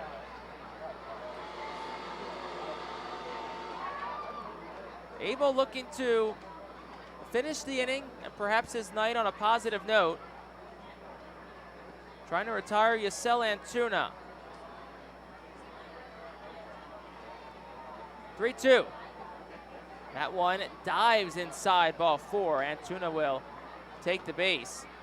4th walk tonight for Abel. All have come in this 5th inning. That'll bring the 9th man to the plate of the inning in Leonel Valera. Nowhere to put Valera. 2 outs, top of the 5th. 4-0 Harrisburg has the lead. Bases are full of Senators. Andrew Schultz continues to throw in the Fightin's bullpen. Valera steps in from the right side. Here's the pitch. At the knees for a called strike, 0-1. That fastball clocked at 98 from Mick Abel. Valera slightly open stance from the right-handed batter's box. Rests the bat on his right shoulder. Abel set at the letters and deals. That's a little poke shot out towards right, and it'll drop fair down the line, and it'll roll towards the corner. 1 run scores, 2 score. And getting the red light at third is Yasiel Antuna, so it's a 2-run double for Leonel Valera, and that puts the Senators up 6-0 here in the inning. And here comes Al Patrique, and that'll do it for Mick Abel tonight. So Abel will exit, going 4 2/3, 9 strikeouts, which is 1 below a career high. And Andrew Schultz will enter. It's a Alvernia University Golden Wolves call to the bullpen. Step into your future with the Alvernia University Golden Wolves. Back after this on the Our Phillies Radio Network. For top flight local jobs, go with who you know. JP Mascaro & Sons are a leading waste removal company. To meet today's employment and service demands, Mascaro is upgrading its already highly competitive employee wage and benefit package for drivers, collection crew helpers, and other positions. Call 888-MASCARO, MASCARO, for details. Work for an established local family business committed to its employees. Again, call 888-MASCARO today or apply online at www.jpmascaro.com. Cornwall Manor is an active senior living community on a 190-acre wooded campus in Cornwall, Lebanon County. The community offers independence and opportunities for wellness and fitness, as well as educational and musical programs, and the peace of mind of having convenient health care on site. Cornwall Manor offers a range of residential choices from apartments to homes. Prospective residents are welcome to visit us for lunch and have a chance to learn more about the community. More information is available online at cornwallmanor.org. Cornwall Manor, celebrating 70 years of senior living. ROG Orthodontics is the proud official partner of the ROG Orthodontics Fightin' Phil's Kids Club. Join today at Fightins.com to get your free ROG Orthodontics Kids Club t-shirt and visit FantasticSmiles.com for more information on why ROG Orthodontics is voted #1 in Berks and Monco. ROG Orthodontics and the Fightin' Phil's, 2 great hometown partners. Andrew Schultz, the new arm for the Fightin' Phil's. 13th game of the year for Schultz. He's 0-3. 12 1/3 innings pitched, 14 strikeouts, and 12 walks. He's thrown 3 straight scoreless appearances, 1 against New Hampshire, 2 against Somerset. And it's the first time this week that Schultz enters, and he'll do it with runners on second and third, 2 outs in the top of the 5th inning. Harrisburg a 6-0 lead after putting up a 5 spot on Mick Abel in this top half of the 5th inning. So Schultz will look to limit the damage anymore and escape this 5th inning. Brady Lindsley First batter he gets, 10th man to the plate for Harrisburg this inning. First pitch from Schultz is swung on and foul tip back. Count goes to 0-1. It's the 6th time this season, that a team has batted around against Reading. Actually, the 3rd time Harrisburg's done it this series. They did it Tuesday, they did it last night, and again tonight. As Schultz looks to escape the jam. Here's the pitch. Down low for a ball. Lindsley is 0 for 1 tonight. Fly out, also walked and scored. He led off this inning with a walk. Pretty much got all the damage started for Harrisburg. Schultz will peer home as the pitch clock winds below 5. Comes set at the belt. Here's the pitch. Outside for a ball.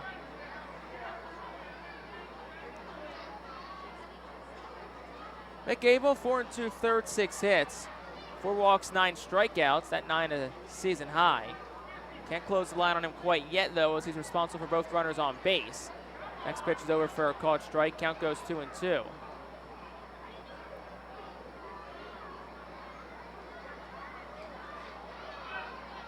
Valera off second and Tuna off third. As Schultz peers home, gets a sign. 2-2. Swinging a ground ball, hit foul, right side past first base. So count will stay even at 2 apiece. Lindsley, the catcher, and the 7-hole man in this Harrisburg lineup. He reaches, Jose Sanchez awaits on deck. As Schultz looks to retire Lindsley. 2-2, 2 outs. Schultz set and deals. Inside corner, called strike 3. That will retire the side here in the 5th. But Harrisburg, they get 5 runs. They do it on 3 hits. Fightin Phillies had an error, and Senators leave 2 on base. We're halfway home from Baseball Town. 6-0 Senators lead. Back after this on the Art Phillies Radio Network. For top flight local jobs, go with who you know.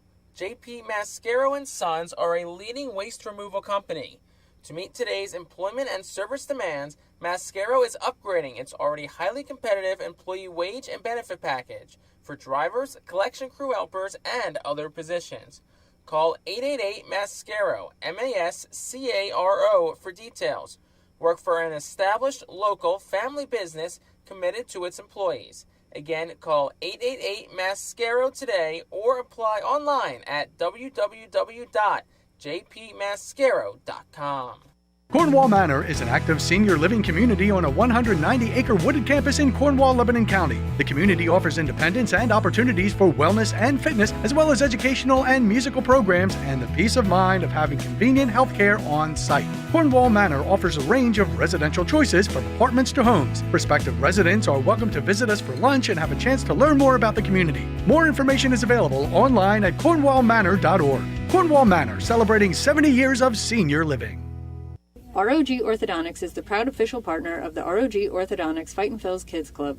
Join today at Fightins.com to get your free ROG Orthodontics Kids Club t-shirt and visit FantasticSmiles.com for more information on why ROG Orthodontics is voted #1 in Berks and Monco. ROG Orthodontics and the Fightin Phillies, 2 great hometown partners. Bottom half of the 5th inning, 6-0 Harrisburg after the Senators drew up a 5 spot in the top half of the inning. Chase McAbel from the game. This game brought to you by your local Kia dealers. Visit kia.com to discover movement that inspires. Max McDowell steps in. First pitch to him is outside for a ball, and the count goes to 1-0. McDowell singled his only time up in the 2nd. Next pitch is fouled back, 1-1. Jackson Rutledge back out for another inning of work. He has been super solid. Just 2 strikeouts pitching the contact. He's induced plenty of outs tonight. Next pitch to McDowell. Inside for a ball, 2-1. McDowell has his average up to 250. He's included a really strong stretch as of late, 300 in his last 5. 2-1 drops in for a called strike, 2-2.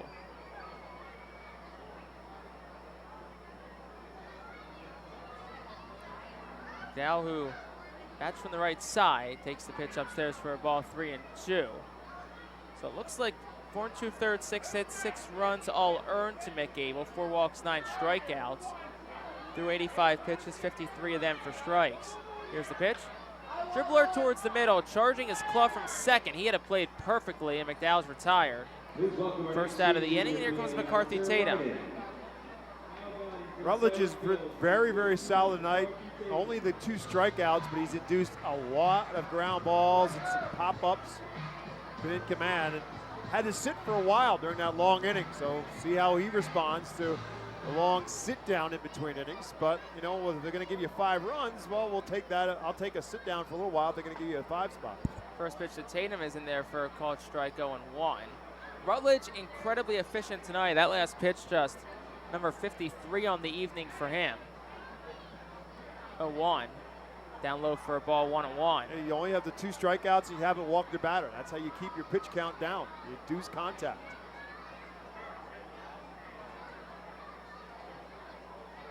1-1. Broken back ground ball towards short. Charging's Valera, double clutches and throws it from the infield grass in time. 2 outs in the inning. Cam Cannon the batter. And if you look at Rutledge's numbers over the course of last season and so far this season, he's not a big strikeout pitcher. 39 2/3 innings coming into this one. He's got 37 strikeouts. Last year averaged about 1 strikeout per inning. But the walks have been somewhat minimal, and that's, again, it's pitching to contact, and that's how you keep your pitch count down. So here's Cam Cannon 0 for 1 tonight. First pitch is down low for a ball 1-0.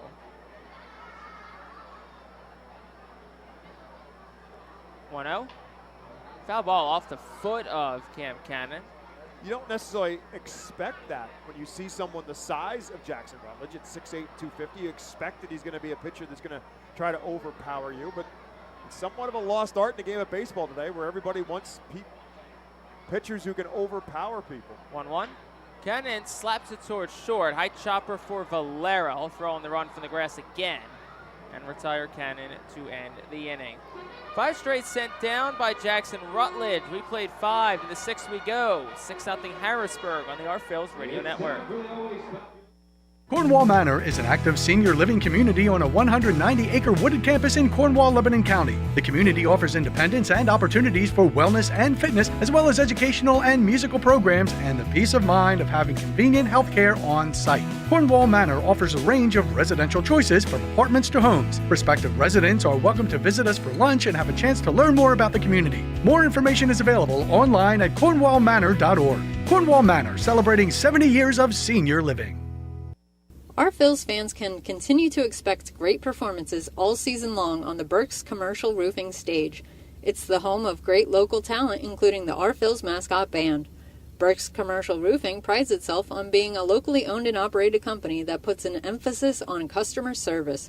They provide free on-site estimates and can handle any size repair, restoration, or replacement. Visit burkscommercialroofing.com or call 610-717-3949 for more information. And don't forget to sit back, relax, and enjoy the show at the Burke's Commercial Roofing stage at America's Classic Ballpark. To enjoy a perfectly crafted 1893 from the makers of Pepsi Cola, you must first appreciate its carefully selected ingredients. A dash of cola nut extract, a hint of real sugar, a splash of sparkling water, and a generous amount of attractive spokesperson. Trust. We shift to the top of the 6th inning as Andrew Schultz returns the mound for the Reading Fightin Phils. Our Phils down 6-0 as Jose Sanchez will dig in. This inning brought to you by your local Kia dealers. Discover what happens when rugged capability meets true performance. Learn more at Kia.com. Kia, movement that inspires. First pitch home is over for a called strike 0-1. Sanchez 0 for 1 tonight. Did walk and score in the 5-run 5th inning. Pitch from Schultz. Swung on foul back. Count goes to 0-2. Andrew Schultz in relief of Mick Abel. Abel who picked up a season high 9 strikeouts in the game. Here's the 0-2. That one slice foul back, just behind home plate. Another beautiful evening at the ballpark. A night that will feature post-game fireworks, sponsored by your local Kia dealers. Here's the 0-2, low and away for ball 1 and 2. Probably not too late. I'm sure they're still taking walk-ups at the ticket window if you want to come see some awesome post-game fireworks. If not, come tomorrow night, where there'll be more. The Mega Blast, the largest fireworks show in stadium history. 1-2 is lifted in the air out towards shallow right center. Rojas races in, makes the call and the catch as he cuts behind Madison Stokes, who had to duck his head out of the way of Rojas, but the amount of range that Johan Rojas covers, always, he says, I got it, he's got it. And now the conversation. Again, Madison Stokes had been playing in the infield now for the last several weeks for the Fightins, back out in the outfield, and that's the conversation between Rojas and Stokes. It was just that moment where nobody was going to get out of each other's way, and it says, as Jake said, when a center fielder calls it, especially when it's as good of a center fielder as Johan Rojas is, yeah, let him take charge. First pitch to Jackson Clough is in there for a called strike, 0-1. Rojas, 9 defensive runs saved this season.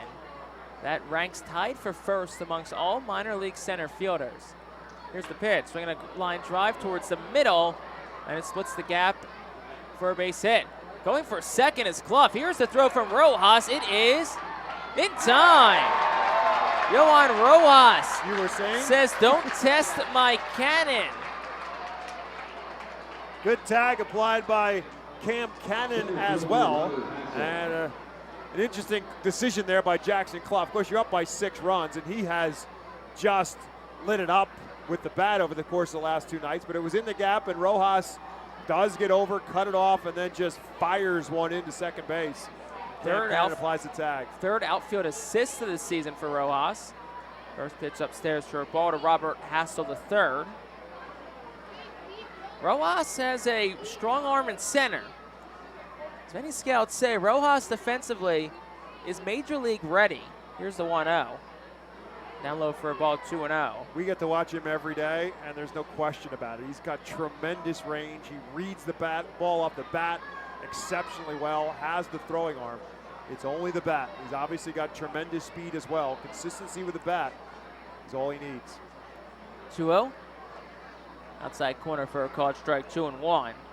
And the bat's coming along nicely. Yep. Rojas, especially, last couple of days heating up. Last night, a strong outing as well. Had a double and a triple and a couple of runs scored. 2-1. And tight for a ball, 3-1. If the bat continues to trend the direction it's going, it may not be long until the number 6 prospect in the Phillies farm system continues to climb his way up the ladder. 3-1. Outside pitch fouled back off the end of the bat. Yeah, the question is what happens to him. Obviously, with what Brandon Marsh has done for Philadelphia in center field, and he's just 25 years of age, so that position seems to be in good working order. And Simon Muzziotti, who was here not too long ago, is having a phenomenal year for the Iron Pigs.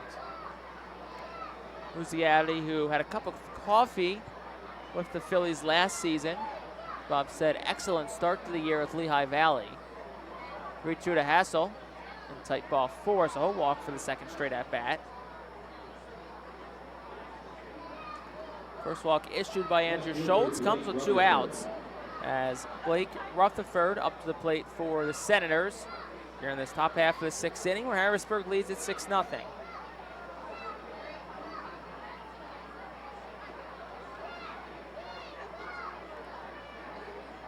Schultz will come set of the belt. Rutherford 0 for 3 tonight. Here's the pitch. That one's fouled back off the stanchion behind home plate. Count goes 0-1. Just double checked it because I want to see what the numbers are. Muzziotti right now hitting at 357 for the Iron Pigs. He has been hot since spring training.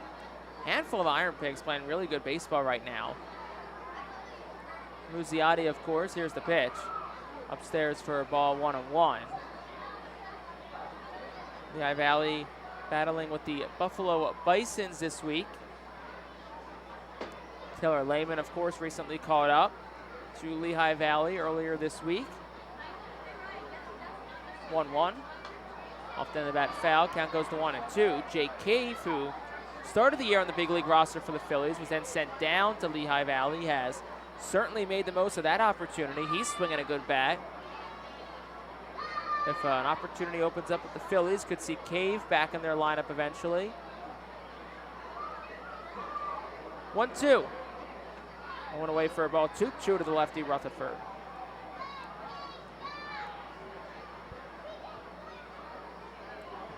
Phillies fell last night, of course, to the Atlanta Braves 8-5 to open their weekend series. Just went up 2-0, however, on a 2-run triple by Nick Castellanos. Castellanos swinging a great bat this year. 2-2. Sharply a ground ball towards second. Dunn has it, goes to first in time, and that will retire the side in the sixth. No runs on a hit. One left on base for the Senators. We'll go to the bottom of the sixth. 6-0 Harrisburg on the Art Phillies Radio Network. The Reading Fightin' Phillies are proud to partner with Berks County Mental Health and Disabilities Program. Together, we are striking out the stigma in order to raise community awareness about mental illness and suicide prevention with 3 simple words. Are you okay? The help is to begin a conversation to show Berks County that we care. Suicide hurts and affects everyone, but help is here. We will work together to help raise awareness about suicide and identify what we can do as a community to prevent it. People in need of assistance and support should call Crisis Intervention at 610-379-2007. Spend some quality time with the family by taking them out to the ball game every Sunday home game at FirstEnergy Stadium. Sundays are Berks Packing Sunday Family Fun Days, presented by Golden Oaks Golf Club, PA Army National Guard, Culligan Water, Aspen Home Improvements, and Rip It Baseball Town Charities batting cages. Get 4 tickets, 4 hot dogs, and 4 sodas for only $56 when purchased in advance. Join us for Berks Packing Sunday Family Fun Days at all Sunday home games all season long at FirstEnergy Stadium. Looking for the place to have the ultimate family fun at the Fightin' Phil's game? Look no further than Capital Blue Cross Funland. Capital Blue Cross Funland features the most exciting games and entertainment at the ballpark, including speed pitch, mini golf, ring toss and peach basket toss, mascot autograph booth, a bounce house, and the incredible giant.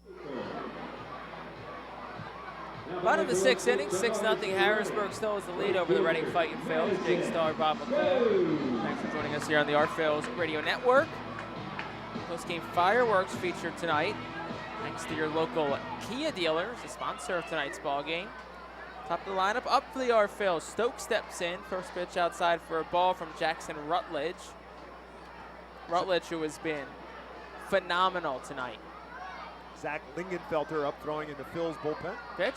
Sharply a ground ball towards the middle. That's a base hit for Madison Stokes. That is well earned. He hit a rocket his last time up, but unfortunately for him, he hit it right at the spot that Frankie Tostado, the first baseman, was playing. So the baseball gods kind of owed that one to Madison Stokes a little bit. Here comes Carlos De La Cruz. Fightin' Phil, still no runs here in the 6th inning. Reading is one of just 2 teams across minor league baseball to not be shut out this season. The other team being Arkansas, Double-A affiliate of the Mariners. That pitch in there for a called strike 0-1. Reading one of 11 in all of minor league baseball who've yet to be shut out this year. Now, there's irony in all that. I'll get back to that here in a second, as the count's on 1 to De La Cruz, who's 0 for 2 tonight. Pitch. There's for a ball 1-1. So the other Double-A team's Arkansas. A member of that Arkansas team is Ethan Lindau, former Art Phil, who was traded from the Phillies to the Mariners a couple of weeks back. Lindau, a great individual. Enjoyed getting to know him during our short times together in Baseball Town. 1-1. De La Cruz fouls it back 1-2. So Reading trying to get on the board and stay shutout-less here in game number 42 of the season. Reading staff also has not pitched a shutout this year. We're 42 games in the year. That's a long time to go without that being shut out or pitching a shutout. Altoona was the other Eastern League team to not be shut out as of a week ago tonight. But a week ago tonight, the Curve were no hit by the Bowie Bay Sox. 1-2 pitch. Inside for a ball 2-2. I was actually tipped off on that stat by the media and broadcasting assistant for the Altoona Curve, Preston Shoemaker, a good buddy of mine, who texted me, was like, yeah, we're both have not been shut out this year. We're one of, whatever teams. Numbers obviously shrink now the last week. Here's the 2-2. De La Cruz lines it towards right, dropping fast. It's down in front of Casey, a base hit.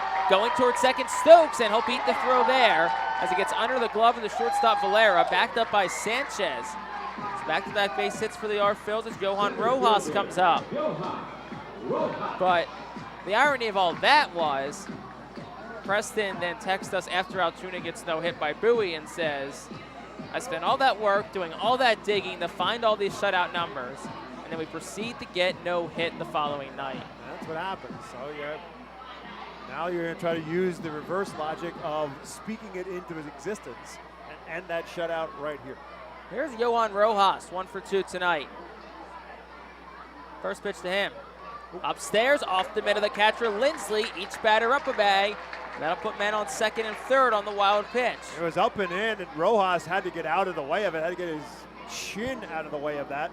And Lindsley just kind of reached the glove up there. He didn't get up with the pitch, just reached his glove up there and hit off the top of the mitt and squared it away. It'll go as a wild pitch. 1-0 the count to Johan Rojas. Reading down 6-0, still a lot of baseball to play. 12 outs to work with. See if Reading can begin to scratch and claw away. Pitch. Rojas floats it towards right, slicing towards the line. Over goes Casey. He'll make the catch as he tumbles to the ground in front of the Reading bullpen on the right side. That will score a run as Madison Stokes comes home. Carlos De La Cruz up to third.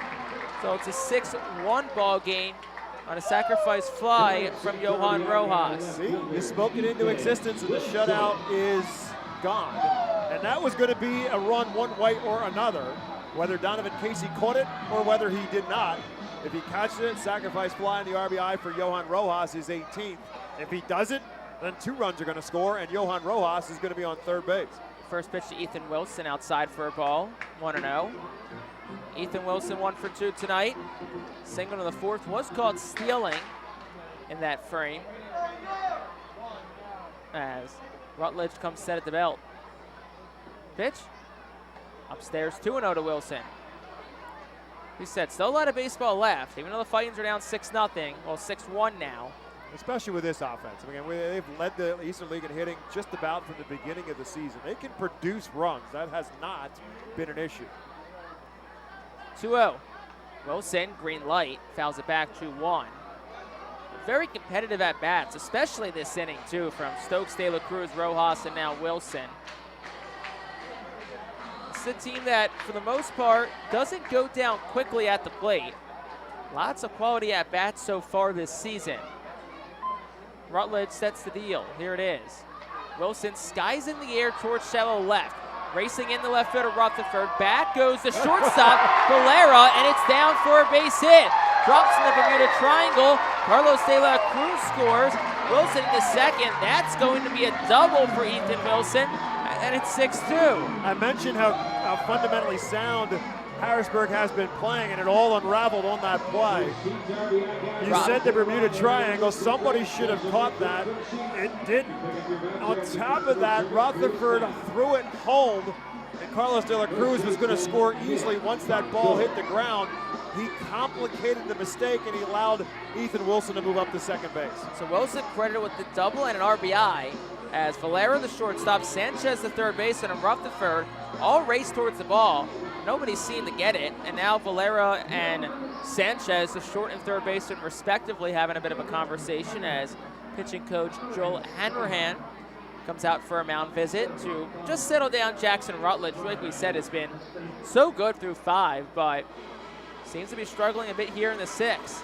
And what made that even more plausible for Ethan Wilson to have that work in his favor was because he's left-handed. The shortstop, Leonel Valero, is shading him towards second base. And so where that ball ultimately landed, if it's a right-handed hitter, it's the shortstop's ball.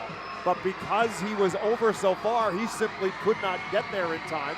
And nor could Blake Rutherford, the left fielder, get there in time. It just happened to be the perfect spot to land for Ethan Wilson. Here comes Nick Podkul. He's 0 for 2 tonight, a pair of strikeouts. Wilson leads off second. Here's the pitch. Big swing and a miss from Podkul, 0-1. And he's really not been able to figure Rutherford out at all so far. Rutledge up in the count, 0-1. Podkul, who has reached base in 13 straight games. Had a home run last night. Here's the pitch. In tight. Podkul has to lean back out of the way of it, 1-1.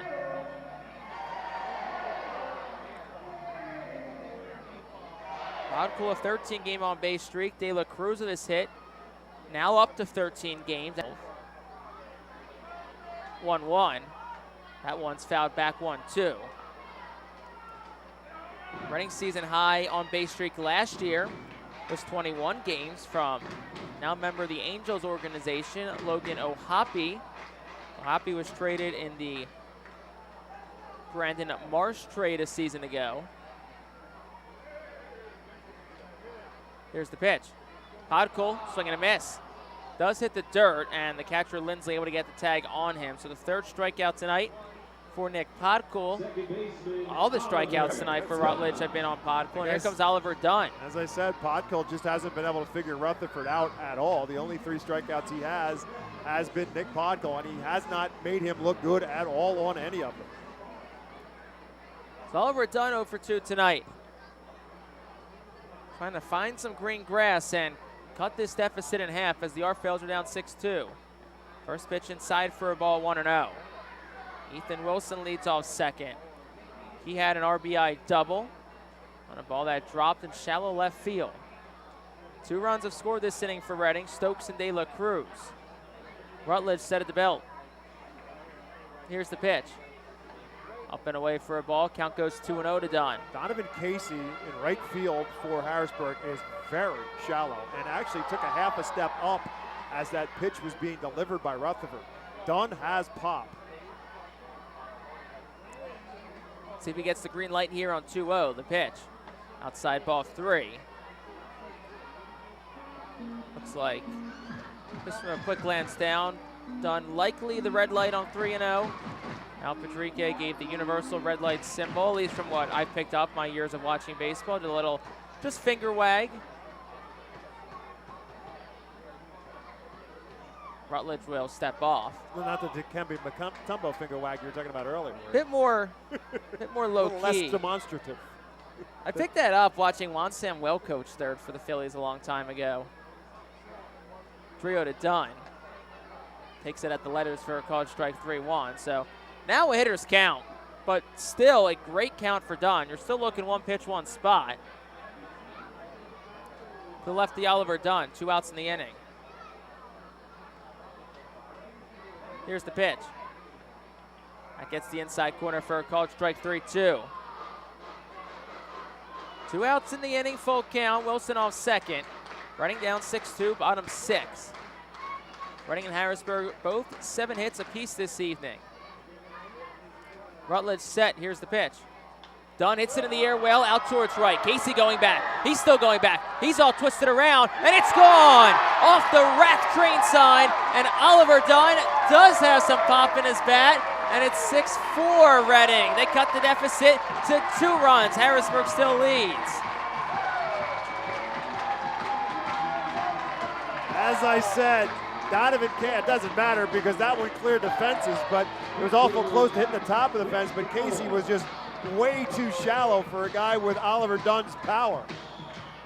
Maybe Oliver saw it happening. He turned on one there, and that turns the complexion of this game around considerably, and it's also going to end the night for Jackson Rutledge. Here comes Lionel DeShields. Rutledge's night is done. We'll have the new pitcher for you in this. Alvernia University Golden Wolves call to the bullpen after this. Are you looking for a reliable food distributor to meet all your culinary needs? Look no further than our trusted team at Feaser's Food Distributors. For over 120 years, our products have been sourced from the best farms and suppliers, ensuring that you get the best ingredients for your restaurant or organization. From fresh produce to premium meats, Feaser's supplies everything but the appetite. Visit Feasers.com today to experience the difference in working with a top-tier, family-owned food distributor. Feaser's, your partner for success in the kitchen. Looking for a fast and hassle-free way to get your snacks and non-perishable groceries? Look no further than FeasersDirect.com. With just a few clicks, discover the convenience of having your culinary essentials ready for a pickup at our headquarters in Harrisburg. Empowering communities one relationship at a time is our commitment at Tompkins. Our customers have thrived thanks to our focus on local lending and their commitment to the customers they serve. They do a great job, everything for us from our banking, our insurance, to our wealth management. Tompkins has always been there for us. We see a long relationship with Tompkins. They're good people. Tompkins, banking, insurance, wealth. Member FDIC Equal Housing Lender. Investment and insurance products are not FDIC insured, not bank guaranteed, and may lose value. Be the first to know everything about your Red and Fightin' Phils by signing up for the Baseball Town Insider email newsletter. Once you become a Baseball Town Insider, you will receive Malvin Pena, the new arm on the mound for Harrisburg, as the Fightin' Phils have made this a ball game. 4 runs in the bottom half of the 6th inning, as Max McDowell will step in. Bases clear, 2 outs in the frame. First pitch to McDowell's in there for a called strike, going 1. 11th appearance for Malvin Pena. No decision, 3.32 earned run average. 21 2/3 innings, 20 strikeouts. McDowell grounds it foul past the third base coach's box, 0-2. Rutledge went 5 2/3, 8 hits, 4 runs all earned, no walks, 3 strikeouts. 81 pitches, 53 for strikes. 0-2. Off-speed pitch that hung up a bit, and McDowell fouls it back. Count stays 0-2. By this point in the series, it seems as if we've seen just about every pitcher for both sides, but Pena has not yet worked in this series.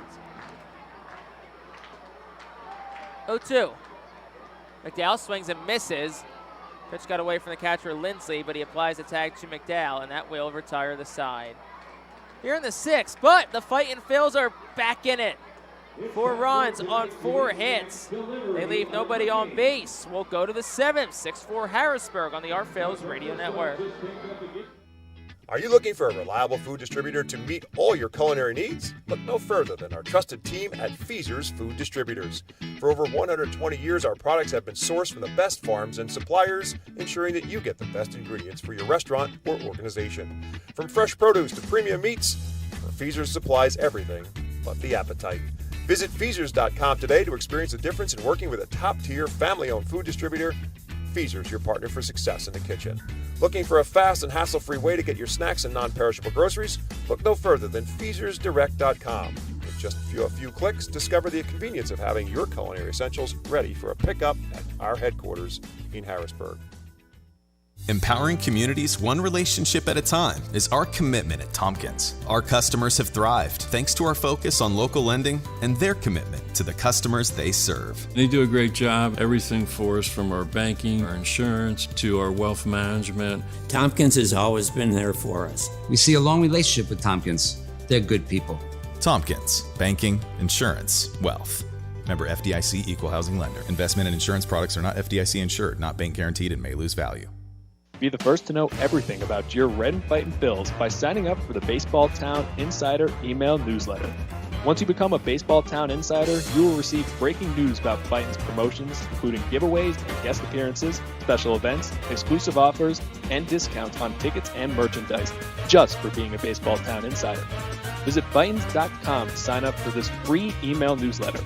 Baseball Town Insider. Stay in the loop and become a member today.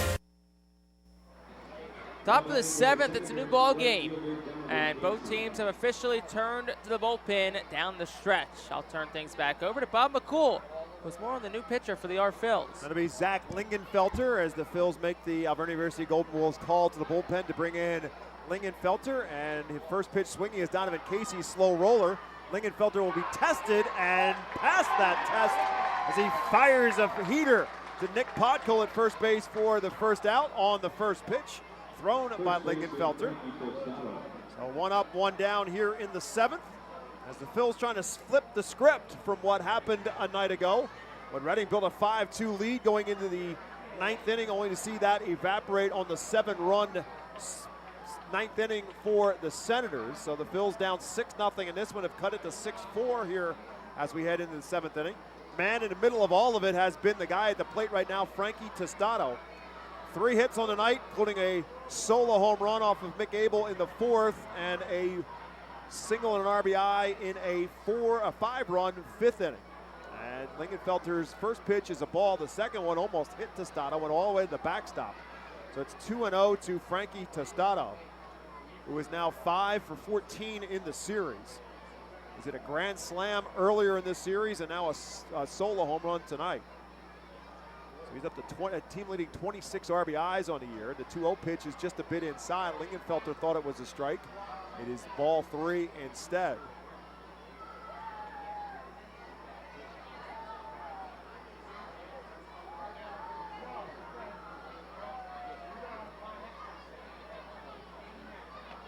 That's ball 4. Lingenfelter ran into some trouble with base on balls earlier in this series. It has been a problem for this pitching staff throughout. Mick Abel was cruising through the first 4 innings of this game with the exception of the solo home run by Tostado. And then it all came unraveled for Abel in the 5th when he ended up walking 4 batters, giving up 5 runs. This will bring up Yasel Antuna. Again, Lingenfelter misses with a ball. Lingenfelter pitched in Tuesday's morning game, game 1 of this series. Walked 3 batters in the 3rd of an inning. This one over in the inside corner for a called strike, so it's now 1 ball and 1 strike. 11th appearance of the season for Lingenfelter. 10 1/3 innings. Struck out 9, he's walked 13. Swing and a miss there at the off-speed pitch that Antuna was way out in front of, and now he's ahead, 1 ball and 2 strikes. Antuna 0 for 2 in the night. He was one of the walks in that 5th inning. Also struck out, fouled out to Max McDowell in his 3 plate appearances. Bounced that one up there. I don't know if that slipped out of his hand or if he just overthrew it, but that hit the ground before the batter's box. Didn't hit the plate, it landed well in front of the batter's box. It allows Tostado to move up on the wild pitch. So now it's 2 balls and 2 strikes to Antuna. Lingenfelter, the 3rd pitcher of the night. Andrew Schultz did a nice job replacing Mick Abel. Went an inning and a 1/3, a hit, no runs, a walk, and a strikeout. This one tapped towards Oliver Dunn at second base. He'll make the range to his right and the throw to Nick Podkill for out number 2. So Antuna is retired. It allows Tostado to move up to 3rd base on the ground ball. He's now 90 feet away with 2 outs, and Leonel Valera will now bat for the Senators. Valera had a 2-run single that ended the night for Mick Abel in that last inning. He struck out the first 2 times he faced Abel. Abel struck out 9 through 4 innings. First pitch over for a called strike on the 96-mile-an-hour fastball from Lingenfelter. Single run in the 4th, a 5 spot in the 5th for the Senators, a 4 spot for the Phils in the 6th. This one outside, it's 1 ball and 1 strike.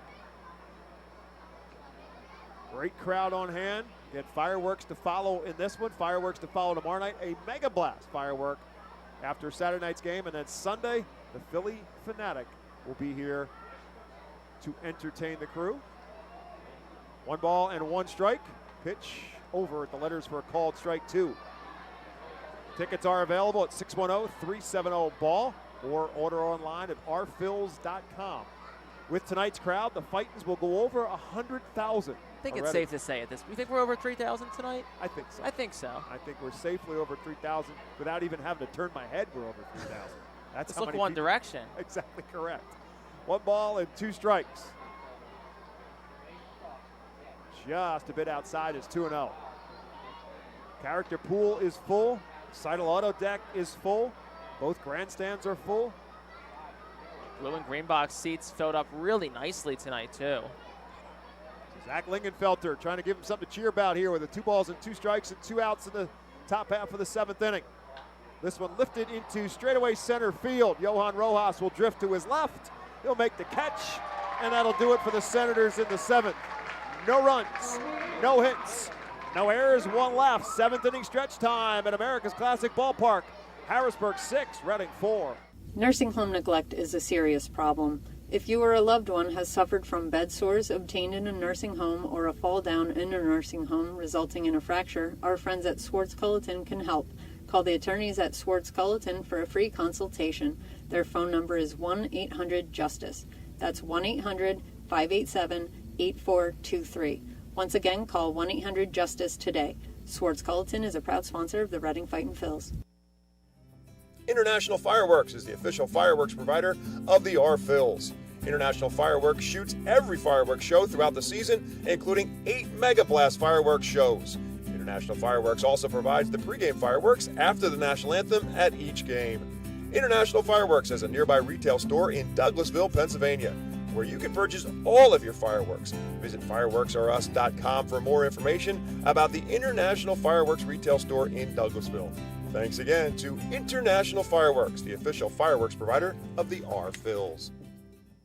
There's a weekend in July where the baseball world revolves around a village in upstate New York. Baseball Hall of Fame induction weekend in Cooperstown is an unforgettable experience filled with family-friendly activities and priceless moments. Make your plans today for July 21st through the 24th for the induction of Fred McGriff and Scott Rowland as the class of Malvin Pena, who came in to finish off the Phils in the 6th inning in relief of Jackson Rutledge, back out there to start this bottom half of the 7th inning. McCarthy Tatum will lead off the 7th for the Phils. This bottom of the 7th inning brought to you by Swartz Culleton PC. If you've been injured in a motor vehicle accident, get justice. 1-800-JUSTICE today with Swartz Culleton PC. Tatum, Cannon, and Madison Stokes due up for the Phils here in the 7th. And McCarthy Tatum checks his swing on the first pitch. McCarthy 1 for 2 on the night with a double, his 8th double of the season. 1-0 pitch, lifted up, straight up in the air. Shortstop Valera will call for it, and he will make it. We have seen a lot of high pop-ups in this one, just like that one from McCarthy Tatum. 1 up, 1 down here in the 7th. Yeah, that one hit a mile high, and wind tonight definitely not as much of a factor as it's been the last couple of nights. So at least that makes it easier. But if you had anything like that the last couple of days, especially 2 days ago when we had some rain, those would have been tough plays to make. Cam Cannon now bats. Cannon trying to figure it out right now. He is 0 for 10 in this series. A pop up in the infield and a ground out in his 2 plate appearances. 1 pitch inside for a ball, 1 ball and 1 strike. Malvin Pena, a 25-year-old right-hander, born in Santo Domingo in the Dominican Republic. This one, again, lifted up, straight up. Catcher Lindsley off with the masks, finds it, and squeezes it for another infield pop-up. And 2 up, 2 down for the Phils here in the 7th. Pena's done a nice job retiring 3 straight since coming in for Rutledge, but back to the top of the lineup. This is where the Phils set the table for some damage last time. We'll see if they can get a little 2-out rally going. Madison Stokes started with a single. Came around to score the first run. Pena originally signed by the Nationals in 2014 from the Dominican Republic as a free agent. Pitched last year at both Wilmington and High A and finished the season here in Harrisburg. Pitched 14 games for the Senators, 21 in Wilmington. Up and in to Madison Stokes, gets him ducking out of the way of it. It's 2-0. No action in the Phils bullpen, so probably Lingenfelter who will get the 8th.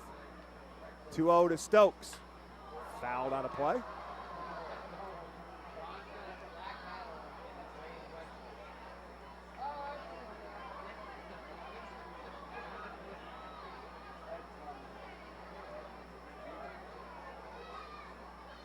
Way outside on that one, a roll in the backstop.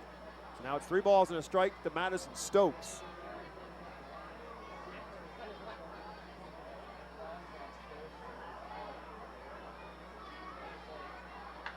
Ripped down the left field line, but hooking foul into the Senators bullpen has them scrambling for cover. That pitch was well inside, too, off the plate. Stokes quickly got the hands around it, crushed it, too. 102 off the bat. As we say that, Tyler McKay now gets up to begin to loosen up in the Phil's bullpen. Could be so he's ready in case Lingenfelter gets into any trouble. 3 balls and 2 strikes to Madison Stokes. Inside, ball 4, so Stokes a base runner for the 2nd consecutive time at bat. That'll bring up Carlos De La Cruz, the Phillies will bring the tying run to the plate here in the bottom of the 7th. Well, it's a guy you know with one swing of the bat can certainly change a ball game. Here's a chance for him right here to do just that. Team leading 9 home runs, among the Eastern League leaders in home runs with those 9. Stokes takes his lead off at first.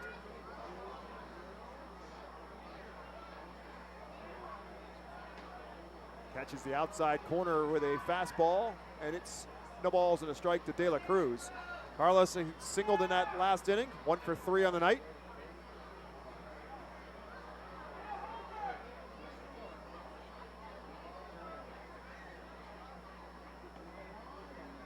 Takes that one into dirt. Nice play by Lindsley to keep it in front of him.